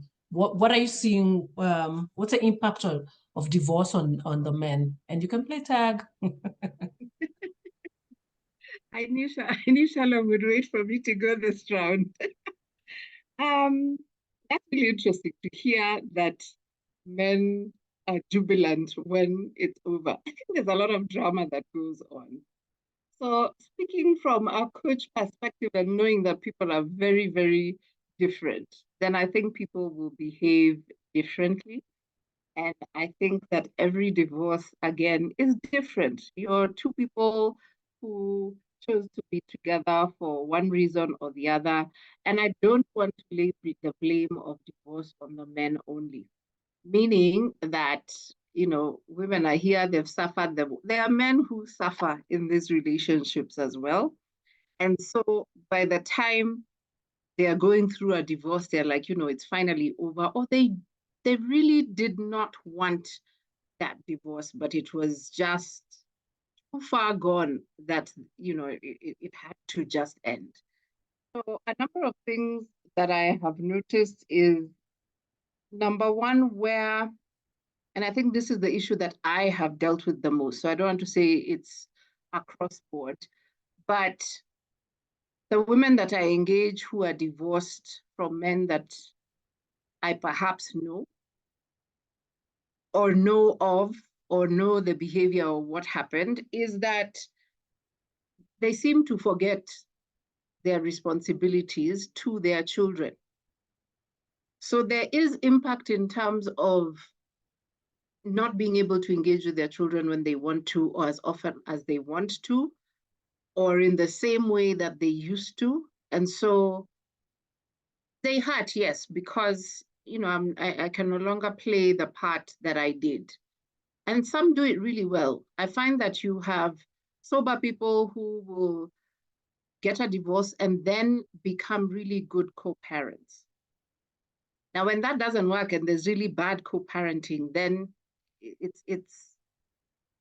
I find that it goes really badly, because men seem to forget or could have taken for granted what the place of their wives were in terms of raising the children. So when you find, so half of my family is Muslim, and when you get divorced, the children remain with the father, right? You as a wife, you go and you can go and get married again and have other children with your other husband, but the children will remain with the father. And so this father has support from sisters, the mother, to take care of these kids. And so there's always somebody at home to help him do that. But then for, say, Christian men who are left to the kids, this is when it hits them that there's a lot that the wives used to do in getting up, in caring for the children, in that phone call from the house help that something is wrong. This is when it hits them how difficult it is to raise children. And then there are those who just forget. They forget that they were married or that they were kids. And so they can just disappear from the lives of their children completely. I cannot say I know what happens to them, but they go on, the ones that I have seen and heard of, they go on to live their lives as if they're back to being single men. They do not know which schools or make decisions for their children, for which schools they will go to.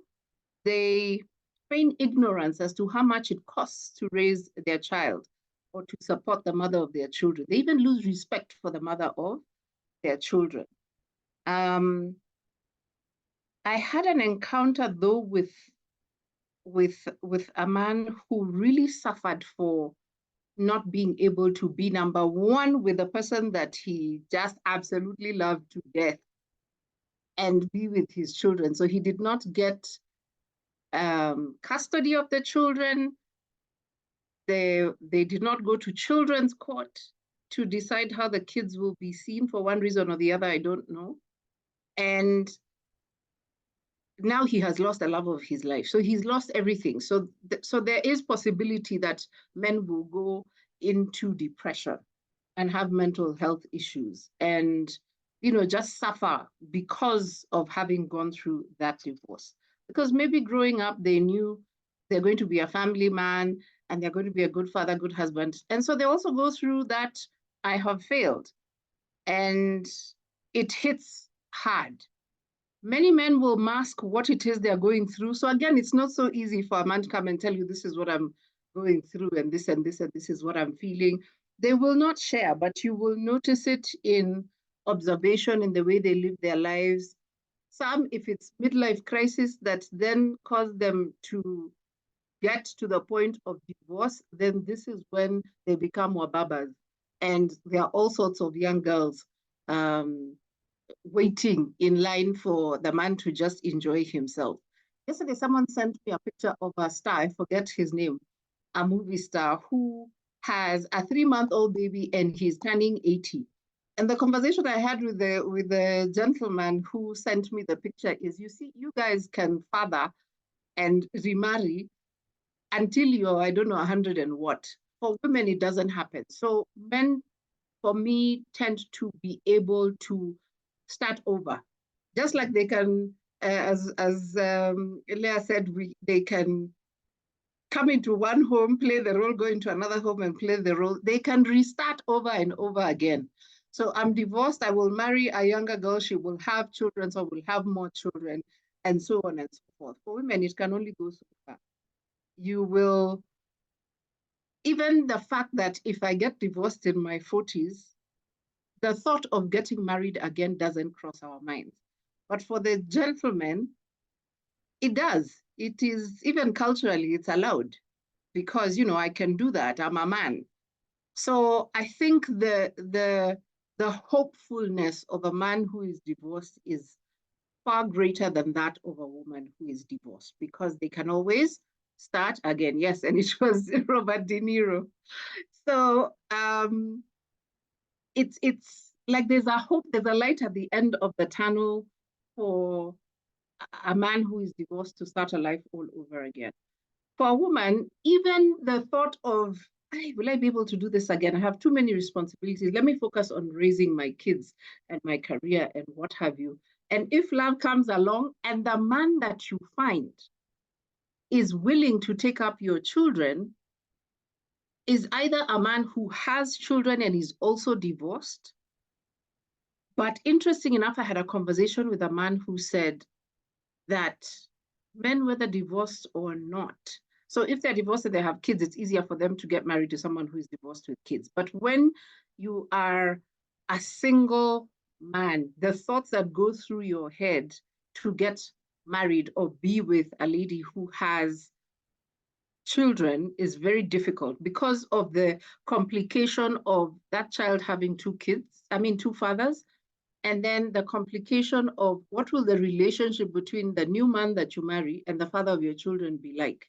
So I don't know about the psychology of that between men, but it's a thing that they tell me they do think about the complication, think about the relationship. So I think it's a very delicate situation for everybody who has been in and now is out of a marriage to recover and start again. I think in the West, maybe it's common, or the way they've grown up culturally, but here locally and especially in Kenya, it's very heavy and complicated, and there's a lot of unease around even just having the conversation when you're a man.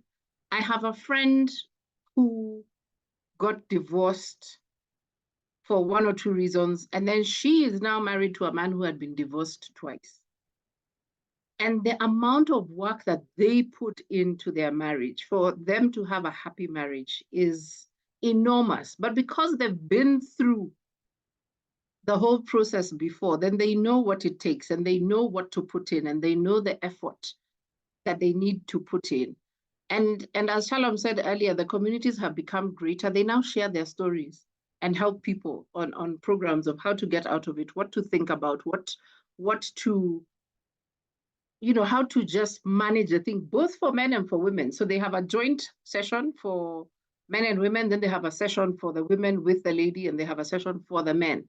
And the conversations can get really, really heavy, right? So it's a delicate conversation, but men are greatly, greatly impacted, they also become bitter, is the last thing. So they become bitter towards women, and you know how that goes when a man is bitter towards women. It will just be a roller coaster for the women who end up with that man, right? And I'll pass it over to you, Shalom. Wow, yeah. I think what I would say is in addition to, because, and I'll pick from what you're saying about communities and also the bitterness. When a man is bitter about a divorce that he's gone through, at least from my experience and based on some that I have seen, like Syria rightfully says, poor anybody who will come onto his path. There's something I like calling jokingly the Andrew phenomenon that has hit men. And it's Andrew Tate out there and Andrew Kibe in here, you know? The role models that men are having as far as relating with women is concerned has also really, really changed. And so when they divorce, they are coming, I mean, toxic masculinity is now something everybody's talking about, depending on, I mean, and across the ages, by the way. So they take it out on women. They end up taking it out on the people around them. So they could be players and they start leaving, you know, body count and dead souls in their wake as they're trying to prove who do you think you are, or, you know, answering that insecurity question of, do you think I can't? Do you think I'm not capable? So when they're thinking I'm a failure, they will respond and react differently to that divorce situation. Then there's also those who are, you know, earlier we had talked about people who are divorcing, 70-year-old women who are divorcing. Who are they divorcing? They're divorcing men who are in their 70s, right? Now, if they're divorcing men who are in their 70s, we are finding lots of 70-plus-year-old men who are lonely. And they're the ones who are ending up, you know, like Robert De Niro, who are giving birth to babies, asking the diapers question and everything else, because yes, their sperm is still working at 70, 80 years old, even when the woman's egg has kaukad. So when has dried. So when the women divorce and go to rest, men continue doing this life. And therefore their burden also increases, right? So they're proving a point, they're hurting people along the way. Their burden is increasing because they feel culturally also that I need to be taken care of. So they go looking for younger women who are going to take care of them in their old age because they need care. If we can throw the church thing, oh my God, PCA, the minute a man is divorced or widowed, sometimes they try to hook him up with a woman. More widowed than divorced, but they're very quick to hook them up with a woman, and therefore there's that push on men to actually have their home. However, there are nice men. There are nice men who really love their children, who really love the idea of marriage. And so you'll find they get depressed, I think, as Syria had mentioned, and they start suffering because of the loss of their children, especially. Those who I have encountered who have had this issue are, oh wow, men who are married to horrible women. Because much as women are primarily the ones who suffer in divorce situations, we also have really bad women walking the streets, you know, narcissistic women who are going to drag men in the mud and all that stuff. So I have been involved in cases even with the children's court, again, because these things come to me through the children, where the man needs to fight for custody for the children, while culture says the woman should keep the children. But you can see the woman is totally destroying the process, destroying the children, destroying the divorce process, just affecting it very negatively. So there are those men who actually suffer because of this process, right? There are a few good men out there. But the other thing that I would say that happens with men as a whole is their character is exposed. Married women cover their men a lot, both good and bad. I mean, because of being what I like calling puppet masters, they're managing the home because they're expected to manage the home. People don't know who their men are. You know, they have this, they're the ones at the front, they're the ones who are presenting him how he is. So a well-groomed man may never take the credit for his grooming. It might be a woman who's given the credit. But a poorly groomed man, who's naturally poorly groomed, when he gets divorced, he becomes, I think Leah used the word bedraggled. This guy comes out there and looks like he was never brought up by anybody. You know, torn clothes, disheveled dressing. he just becomes, we like calling it, I'll speak in French, called horecad. I mean, like, he's been bitten by everything, the weather, the people, the dogs, So some men actually really struggle with it because they didn't know how to take care of themselves. Again, the question, I like how Leah started. There can't be a divorce if there was no marriage. There's men who marry to be taken care of by a woman, and therefore it totally devastates them when they can no longer be taken care of. They replaced their mother. They left their mother's home and married this motherly woman who then has been taking care of them. So when they divorce, or when they get divorced, because those ones usually get divorced, they end up losing identity in terms of, now, who do I belong to, or where do I belong? So I have a few of those coming into therapy of, I no longer know what to do with my life. Then the other thing that has happened is suicide rates in men who have been left by their women have also increased. When we are looking at the side effect long term, suicide in men is higher because, again, their sense of significance gets lost. I have found, and I haven't done enough research to actually say whether this is the majority or not, women may be sad after they've left a divorce situation, in terms of sad relief, but they end up thriving. The same reason why women will manage their homes and cover and withstand a lot of pain is the same reason why, once they are divorced and they understand, okay, look, I'm all I've got, they end up doing better. They end up thriving a whole lot more. So I'm finding long-term, divorced woman landing in the right community, back again to community, a divorced woman landing in the right community will do so much better that we are left saying it would have been better if she had left this man a long time ago. Whereas for men, a divorced man withdrawing and not getting connected to a community that's helpful for him ends up doing worse. So they age faster. They struggle more. They make wrong financial decisions. Again, back to the vengefulness, bitterness, and all that stuff, and going on the rampage. They end up making wrong decisions and therefore suffer in the long run. They may come out of the divorce process happy, but they end up suffering in the long run because, depending on how long they had been married, they had gotten used to somebody making the quote unquote sensible life decisions for them, and all they had was money without purpose. So a wealthy man without somewhere long-term to direct his money may end up doing all sorts of wrong stuff with it. Whereas a woman may end up taking care of people because that's who she has to take care of. So those are some of the effects that I would actually add on, Bosa, for now. Because you guys are in Kenya, ebu mkutane mkue na seminar because this looks like it's a whole day thing. Anyway, Leah, so what are the next steps now that me and Musa Hulu have decided we are leaving each other? What are the next steps legally in Kenya? So legally, what I recommend is, if you're sure the marriage is over, what I recommend is first have a conversation about the children. Okay, so you're having a conversation about where will the children live? With which parent will the children live? How will the parent who is not seeing the children stay involved in their lives? Will not stay with the children, stay involved in their lives? And how will the bills, the bills related to the children be shared? That's an important conversation to have.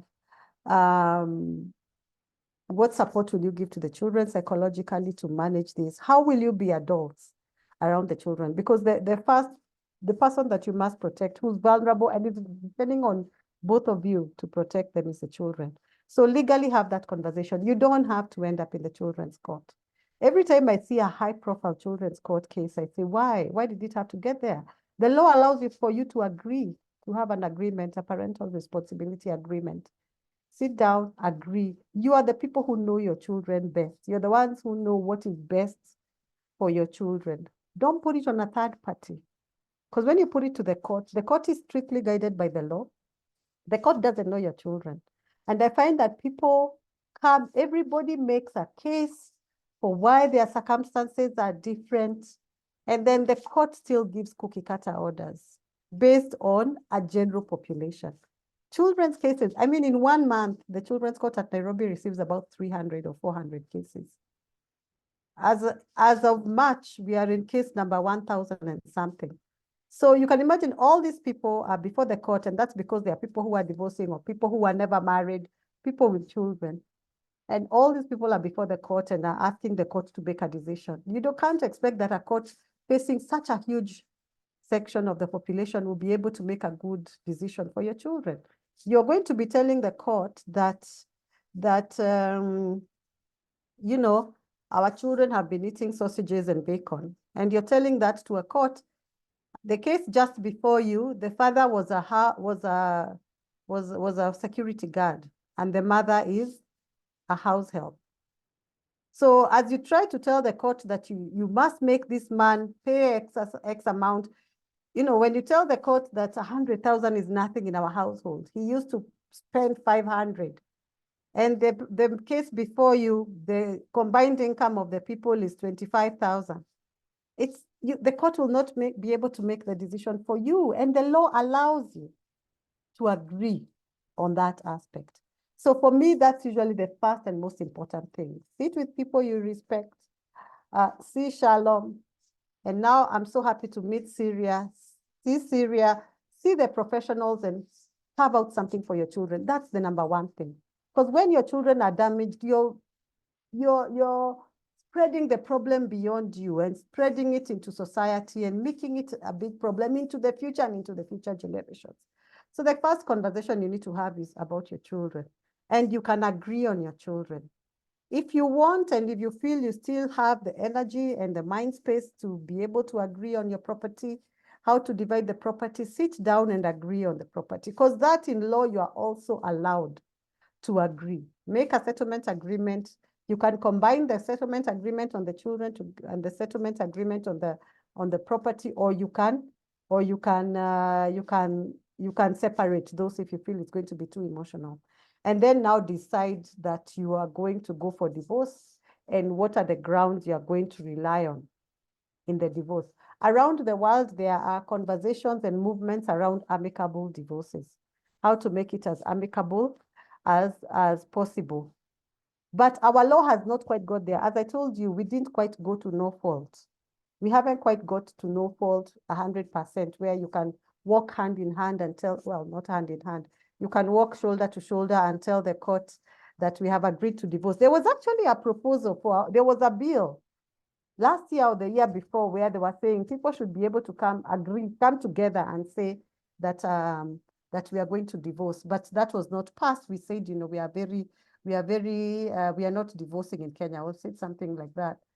And, you know, but so then that divorce is the last option. And, you know, when you've agreed on the property and the children, it makes for a less acrimonious divorce. Why divorce becomes very acrimonious and bitter and angry is because you've not been able to agree on the children and the property. Those are the two things that make it acrimonious. Usually people are really done with each other. It's very rare that you find that one person still thinks there is hope for a marriage. I think in our culture, we are not quite there yet. As westernized as we have become, we are not yet at that place where people just let go of the marriage so easily. I think we are still at a place where you still think you should give it a chance, because of course we involve everybody. We just don't walk to the registry and get married. Even when you have a civil marriage, you have done a rorashio involving 1,000 people. You have done, you know, I remember when my own rorashio, I thought all these people are here on the basis of an agreement that I made with Moteru in Accra. He proposed to me in Accra. We don't have a very, there was a dinner later, but at that minute, and there's a story, I mean, he had carried the ring about, the Mombasa Road was stuck, there was a truck, there was a trailer. So the plan was to, you know, take me out to breakfast, but then he spent the whole day on the road. Anyway, long story, but me and him agreed. He asked me to marry him in a car, and I said yes. You know, and when all these people, who are all these people here discussing our issue, you know, because in our culture, we still involve a lot of people. And so we don't make that decision to divorce casually. And so it makes it less acrimonious, makes it less of a big fight. if you have agreed on these other things. Really, it's these other things. It's the children and the property that seeps into the divorce and makes people say ugly things about each other. Once these two things are sorted, you file and the other person may not defend, or they also say, yes, actually the marriage is over, and it makes for a more straightforward process. But allow me though to say something about the numbers. You know, I think the numbers may be influenced by many things, sexual revolution. I think there are many cultural and social changes. But remember, guys, the numbers are also influenced by how formal our society has become. Remember, we didn't used to document marriages.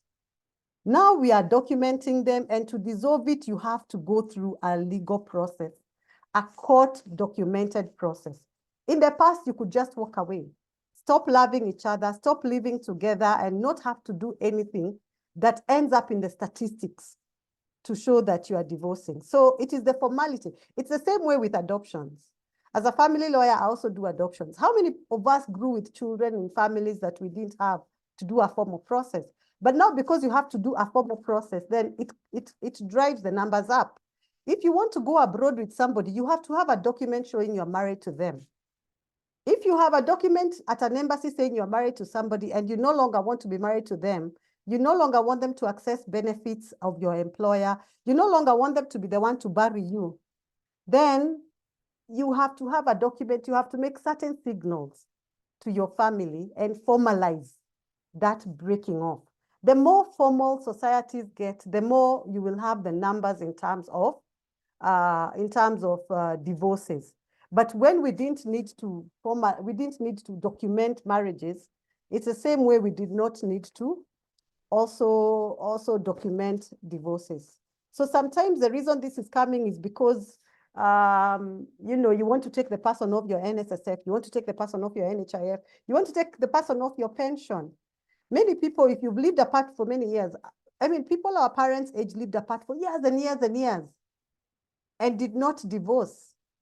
But if your pension is going to go to your spouse you haven't lived with for 20 or 30 years, you'll want to go and formalize that. And that increases, that raises up the number. So the more we need to register marriages, the more we are going to have numbers up in terms of dissolving the marriages. And then now, another thing that comes with formality is these 60s and 70-year-olds getting divorced. And this is happening to the Vumilia battalion. They told women to Vumilia, they were told women, they themselves Vumilia'd, and then when he's in his 60s, he decides to get a new young girl. In the past, he didn't have to formalize. She wants a formal document. She doesn't want to be in the gray. She wants a marriage. And what do? Then you have to divorce, because you can't marry her when you have not divorced your wife. And so the wife is shocked. She's in her 60s. She's saying, he is divorcing me.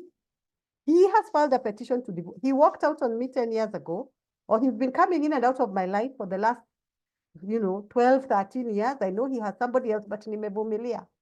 Then you have Vumilia, you have been faithful, you have God-hated, divorce everybody else, and then the petition is at your door. And why is the petition at your door? Because the pretty young thing does not want to Vumilia like you. She wants a document that secures her rights. She doesn't want him to die on her, and she's told she's not a wife. And so with you in the Vumilia battalion are slapped with a petition, and you're in shock because you have Vumilia for so many years. But now the new wife wants something formal. She doesn't want to be in the background with no protection for herself. So those are some of the things that are contributing to the numbers, as opposed to thinking that everyone is just, on a whim running to the divorce court. Okay, the two S's, because we must eat.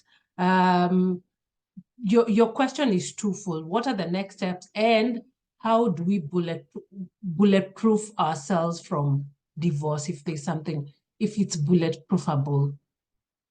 Yes, Kizungu, Mrs. Mbogo, rest in place. Yes. Okay, yes, go. So it's my Onyiro now. Well, I think it was Saya who mentioned about putting speed humps. speed humps on the journey to divorce, like to try and make divorce difficult. We used to have a time when there were certain things, hurdles that people needed to get through to actually reduce the chances of divorcing. I think we need to put serious speed bumps to reduce the chances of getting married, because the single highest reason why we have divorce is because people are getting married. So if we could actually look at how can we prevent marriage until somebody is absolutely certain that they need to be married, then I think we will have less divorces. So next steps for me come two ways: one for prevention, and then the other one. So now that we are in, what happens? Leah rightfully mentioned about minding the children.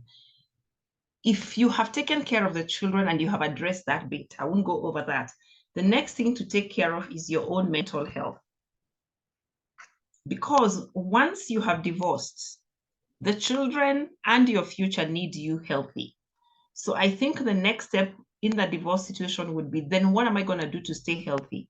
What am I going to do to survive whatever it is that it takes? So both for the man and the woman, how am I going to make right decisions around my life? How do I mind me so that I can be able to be the best person I can be in this situation, whether I'm going to get married again or not? But here we are. I am now divorced. I'm going to have to deal with all the challenges that we're discussing today. How can I build that mental resilience and psychological resilience to be able to handle what it is that I have? So that's what I would say are my immediate next steps. Yeah, when it comes to now what? Yeah. Syria?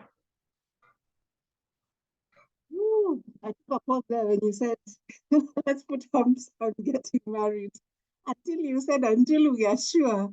So it takes me back to, I think it's important for young people or people in relationships to really understand what it means to get married. And then to know that they are marrying for the right reasons. So the moment you come out of the divorce and you start thinking clearly and you start thinking backwards as to, did I make a mistake to get married, or did I choose the right person, or what was my part in what went wrong?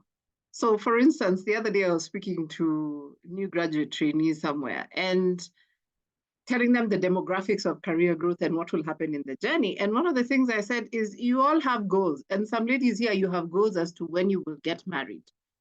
So you decide in your head that you're very young and you give yourself a timeline. By 27, 28, 32, whatever age, I must be married. One, to you, the person who will be working with you that journey when you're that age. And now you're itching to get married. So I think conversations around the reasons people get married, ability or knowledge for these young people to know, I need to know this person. I need to know that our backgrounds and our cultures are completely different. I mean, there are so many nuances when it comes to who you're getting married to that we don't think about, right? So yes, taking it, would I say with a grain of salt? No, just pausing to think about, really, is this the person I want to live with for the rest of my life? And what it takes then to be able to accomplish that, because it's work.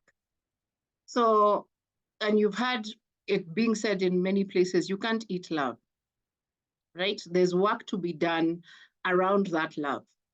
And a major portion of what that encompasses is love is an action. It is what you choose to do for this person, to this person, with this person. So there's so much when it comes to how the marriage will be, that it's constant work, it's daily work. Now, what happens when you leave that marriage? I think as an individual, people process things very differently. So you will need to process it, because if you do not process all the areas that maybe you don't even know. So going to have a chat with Shalom and therapist or whoever to just go through the whole process of thinking through what has just happened to you and how do you move on, both from a mental wellness perspective, psychological perspective, what is the trauma that you've gone through, the healing process. I mean, people can cry for years. Hey, women, we cry. And we've had our share of tears until your tear ducts get, they dry up. And you cry for different reasons, whether it's a failure, whether your heart is broken, whatever it is. But you need to process what has happened and then pick yourself up and start again.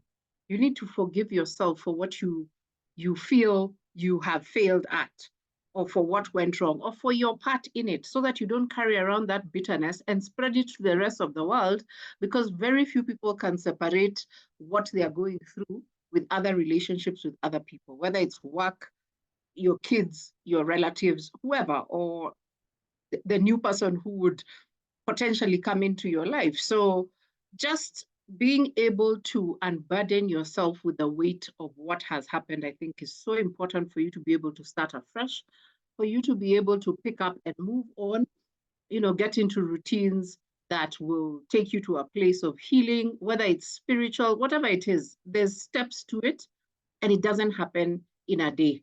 So we need to take our time, whether you're a man or a woman, take your time and really process what has happened so that you can pick up and start afresh, pick up on your responsibilities, agree with whoever you are getting divorced from, what is the best way forward in terms of kids, if there are kids, in terms of property, as Leah told us. And yeah, just be hopeful that life can still happen even when you are divorced. So yeah, Posa, back to you. Okay, so this year we are doing Mambo Matatu. If you have any question you feel you need to verbalize, and don't be a Kenyan and tell me and start saying, oh, Asante, we don't do that here. Just say Asante in the chat.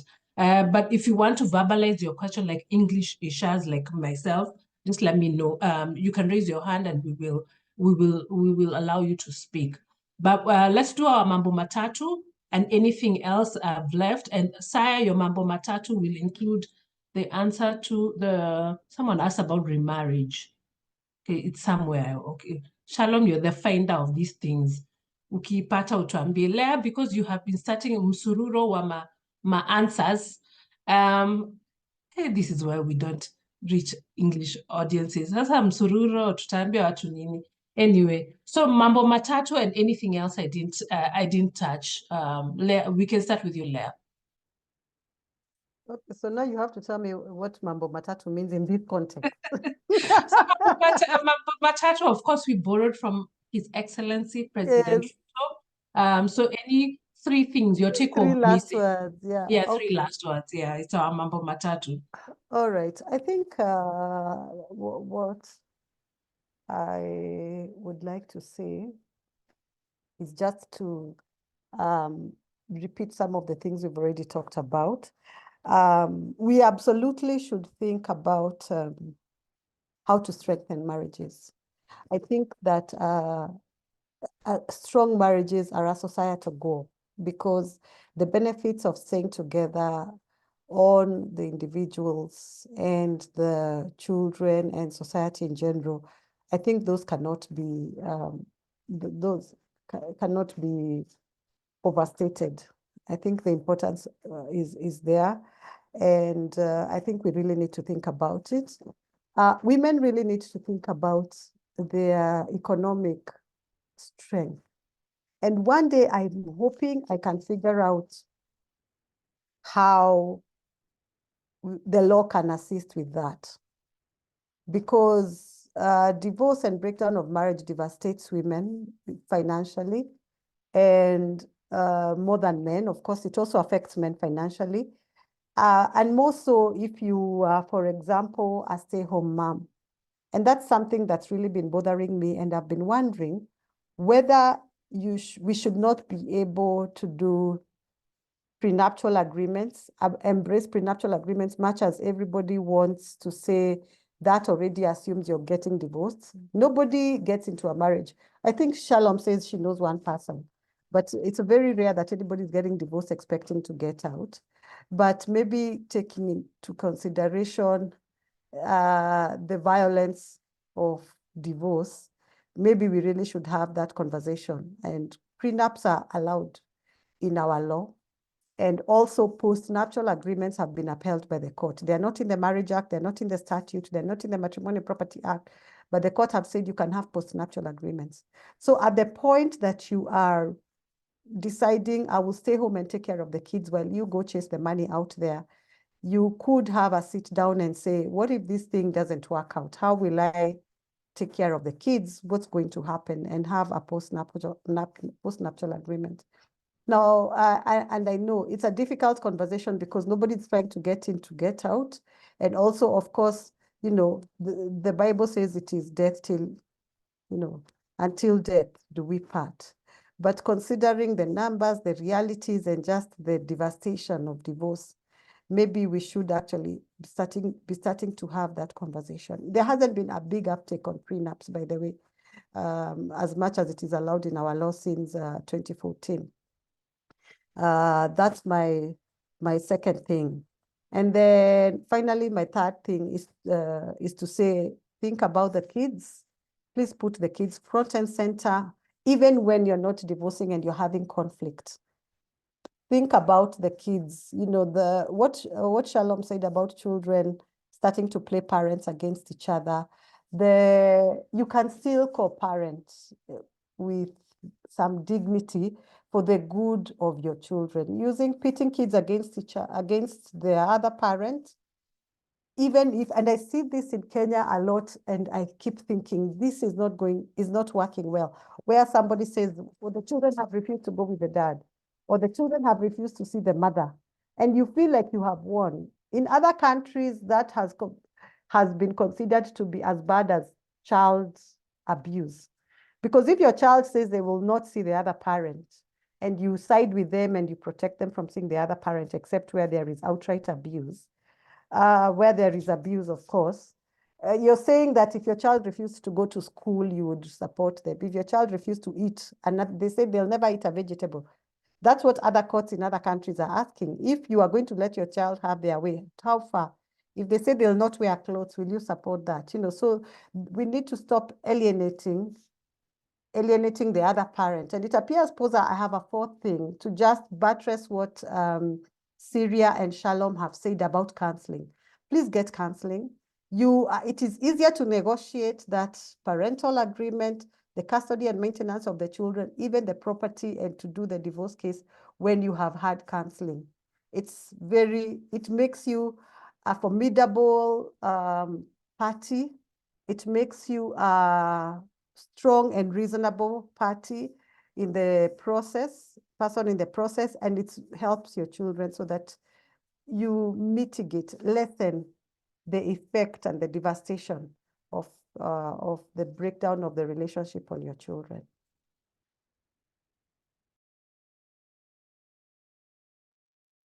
I think Syria is, who's up? The Tapo, I don't know. Syria or Shalom? I think the tapo is on me. So my three things, my mambo matatu. The first one is there is hope.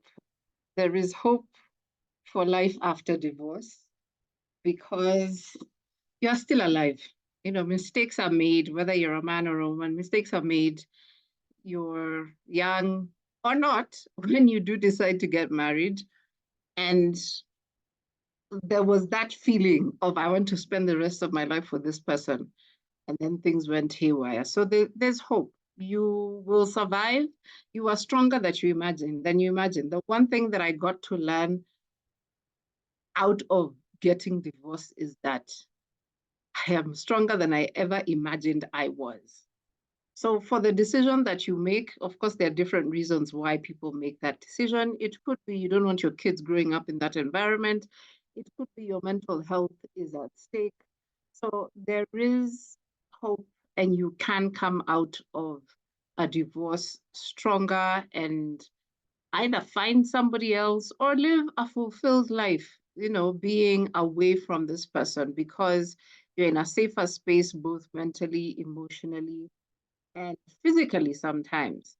Unfortunately, I had a cousin who lost their life because of choosing to remain in a marriage. So I always say, choose life. if it is not safe, if it is not a safe environment for you and your kids, then by all means, leave, take your things and leave. So there is hope. And for those who are humiliating, I could say so many things, so I won't, but it brings me back to there's hope. You will get up, you know, phoenixes rise. So you will get up and survive and start afresh and move on with your life and start a new chapter. The second thing is adults.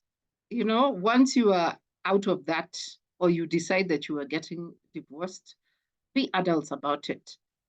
There's so much drama and madness that goes on when people are going through divorce, but then I think people need to have a clear mind.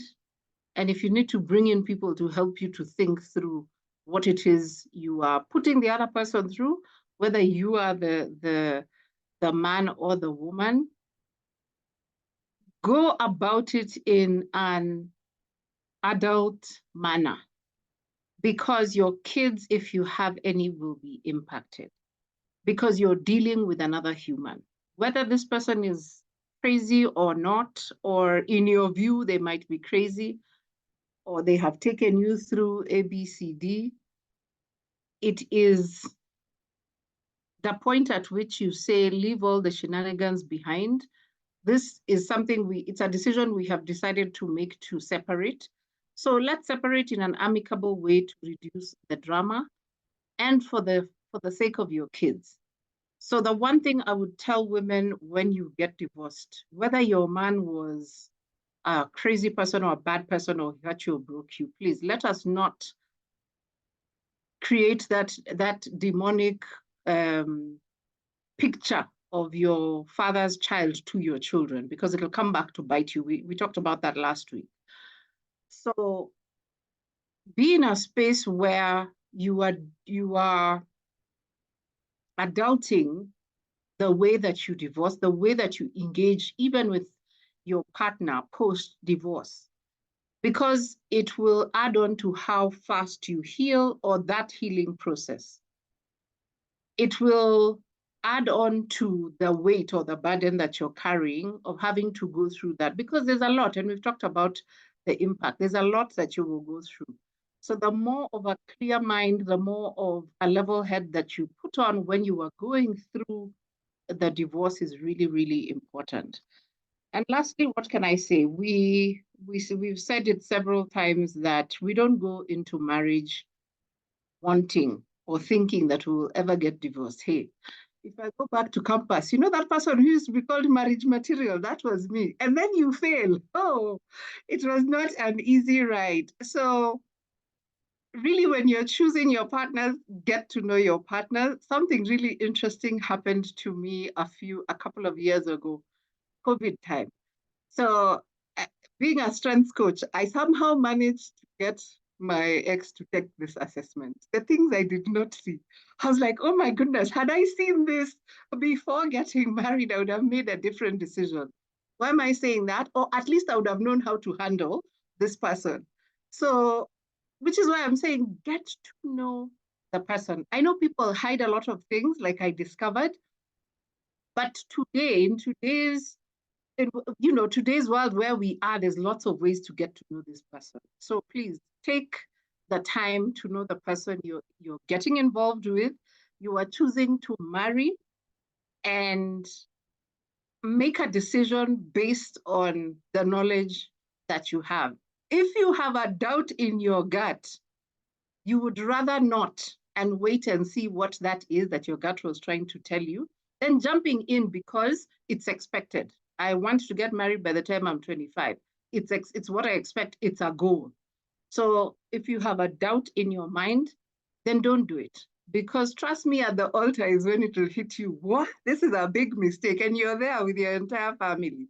So really get to know the person that you're getting involved with, because that will make sure that you have less chance of getting divorced. And then marriage is work. So for you to avoid getting to a space where you're getting divorced, be knowing that getting into that marriage means work every day. And it is a choice. So you have chosen this person with all their shenanigans. Make sure you know the shenanigans. And as they come, you need to know how you're going to handle it. And I think now I've overtalked. So over to you, Shalom, to cap it for us.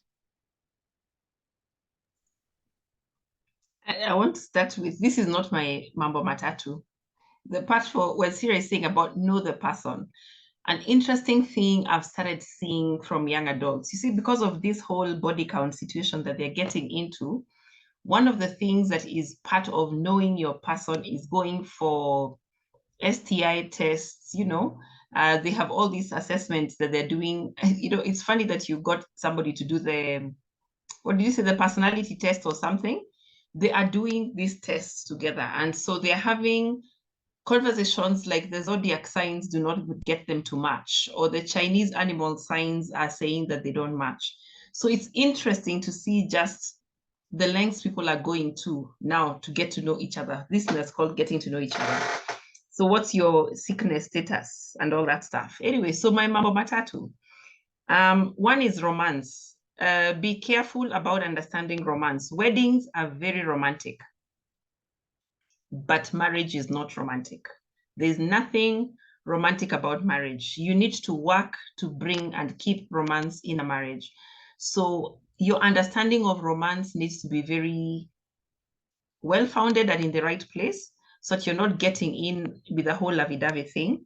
Then the other one is scenario building. Sometimes I'm called pessimistic, but I like thinking, what's the worst that could happen? You know, and I think that informs what I was saying. Prevent marriage as much as possible, and you will prevent divorce.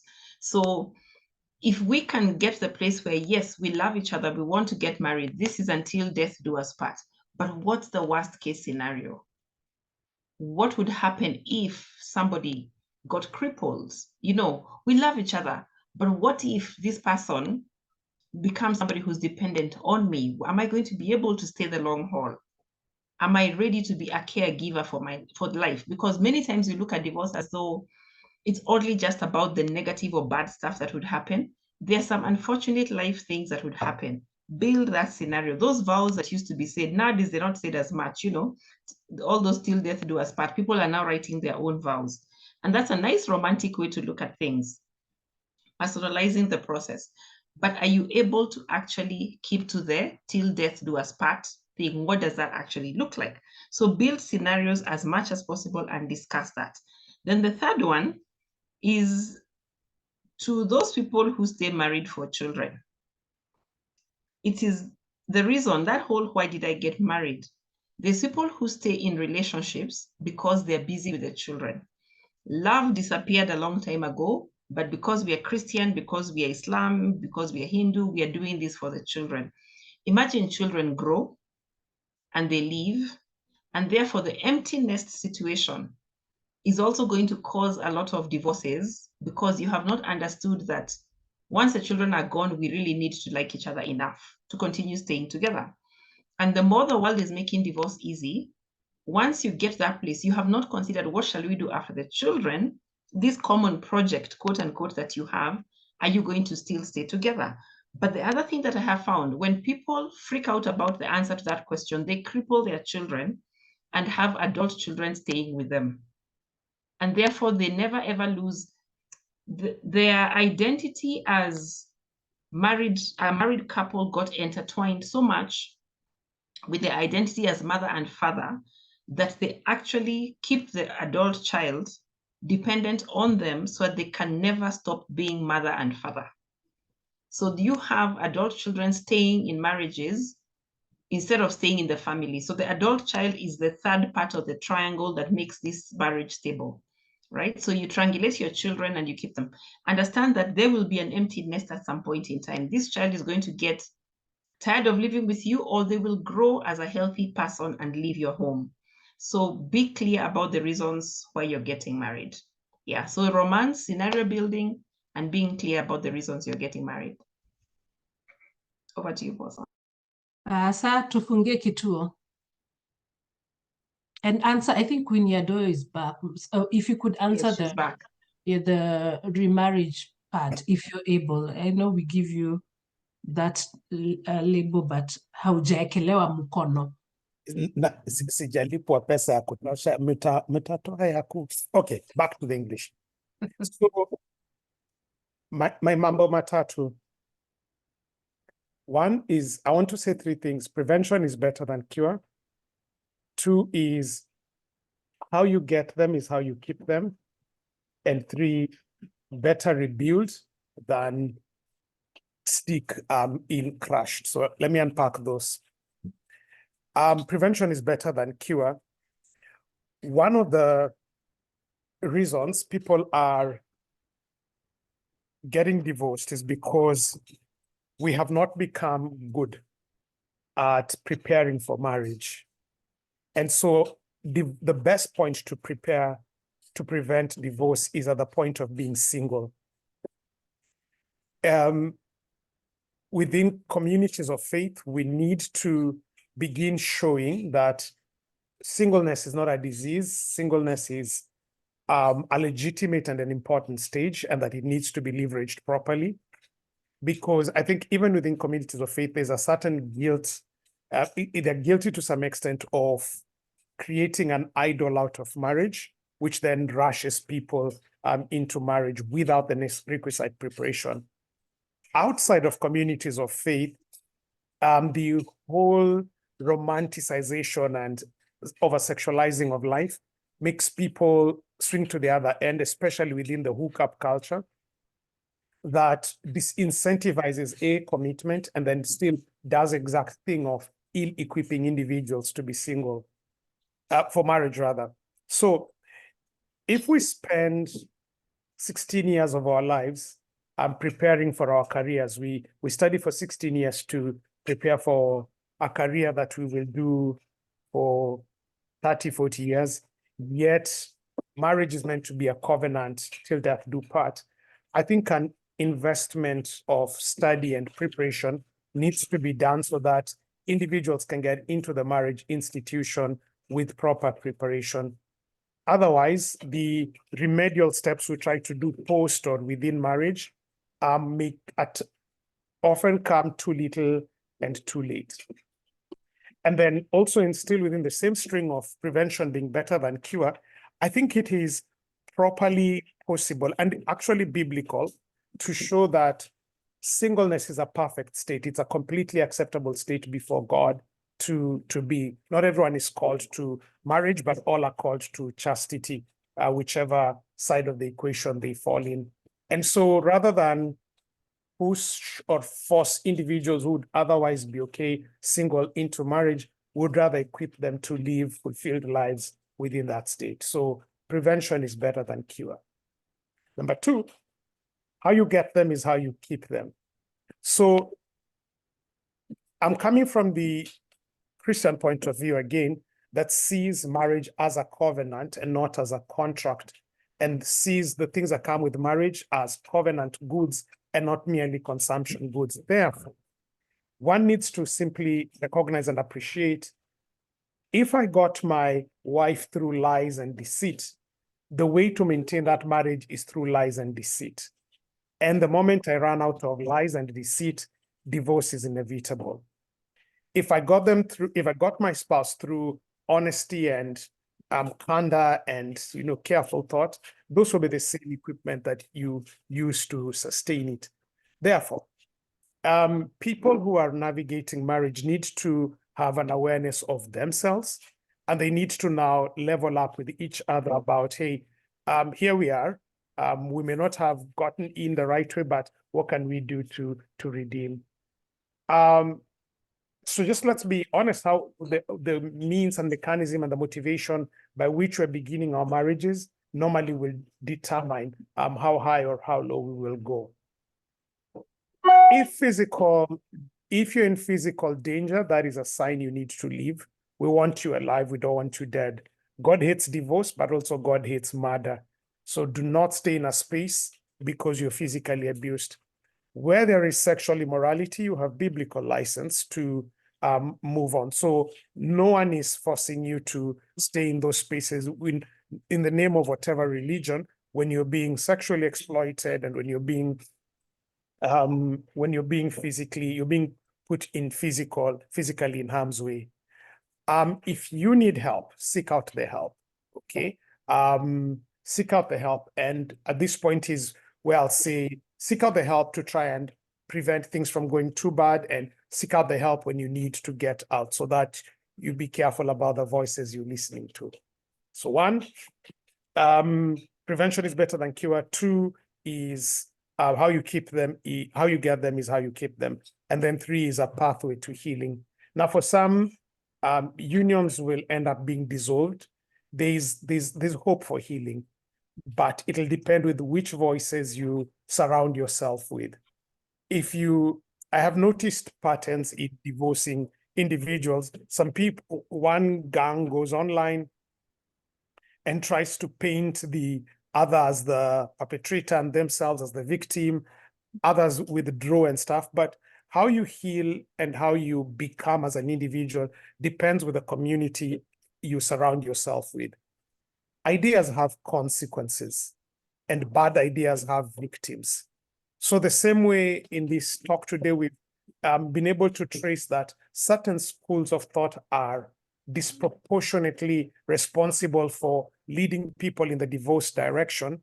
Equally, certain schools of thought are equally great at leading to things like healing. So ideas of grace and forgiveness and second chance are great for healing, even as they're also good as serving as a preventative step. So surround yourself with the help you need. If we pay teachers, millions to teach us a trade or a craft, and if we therefore deem that marriage is going to be important, I think it is worthwhile an investment, either as a group or individually, to invest in the right quality of ideas and help to support you through that period of grieving. Once again, thank you all our panelists for making time individually and collectively to be here and sharing of your expertise. I'm sure it's no exaggeration to say if this was to be paid for dollar, it would be an extremely huge amount, but that you've come and shared your space, your thoughts, your time is something we do not A, take for granted, and B, we are very grateful. So thank you. Today, in concluding, would like to put our hat there because we've not talked about just an issue out there. We've probably talked of an issue that you're either going through or, God forbid, going to, or you've come from. And our hearts, therefore, number 2, go out to every person who's attended and sat through, and every person who will listen and watch the video when it's eventually shared. So we do genuinely celebrate each one of you. The third one we want to celebrate is every individual who usually gives us a referral of who can talk about what and whom they need brought in. We totally celebrate you. Our next weekend is Easter, so happy Easter. For a happy Easter break to each one of you.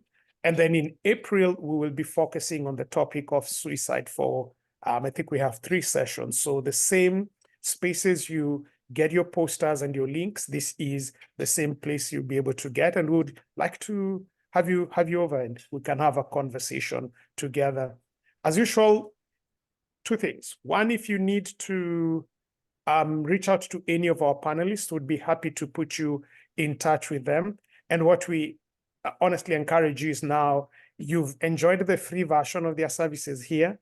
Please, when you get to them, they are not paid in likes. They are not paid in exposure. They are paid in money. Please promote their craft by paying and making referrals. So feel free to reach and muwe wangwana. Then number 2, please support our channels by watching, liking, sharing, and subscribing.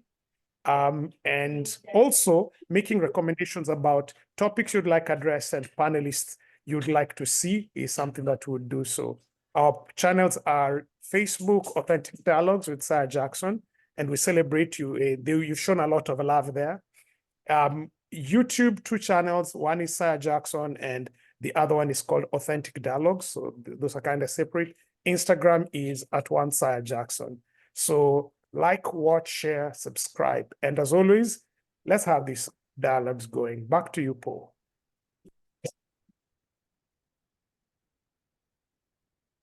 You're muted. Oh, I think I'm on. Thank you very much. Tutakutana makutano. I'm gonna give it like just 2 minutes for. I'll stop the recording. If there is someone who has a question that they don't want to make it out there, because we understand the nature of this topic, it's your time to shine. I'm just stopping the recording.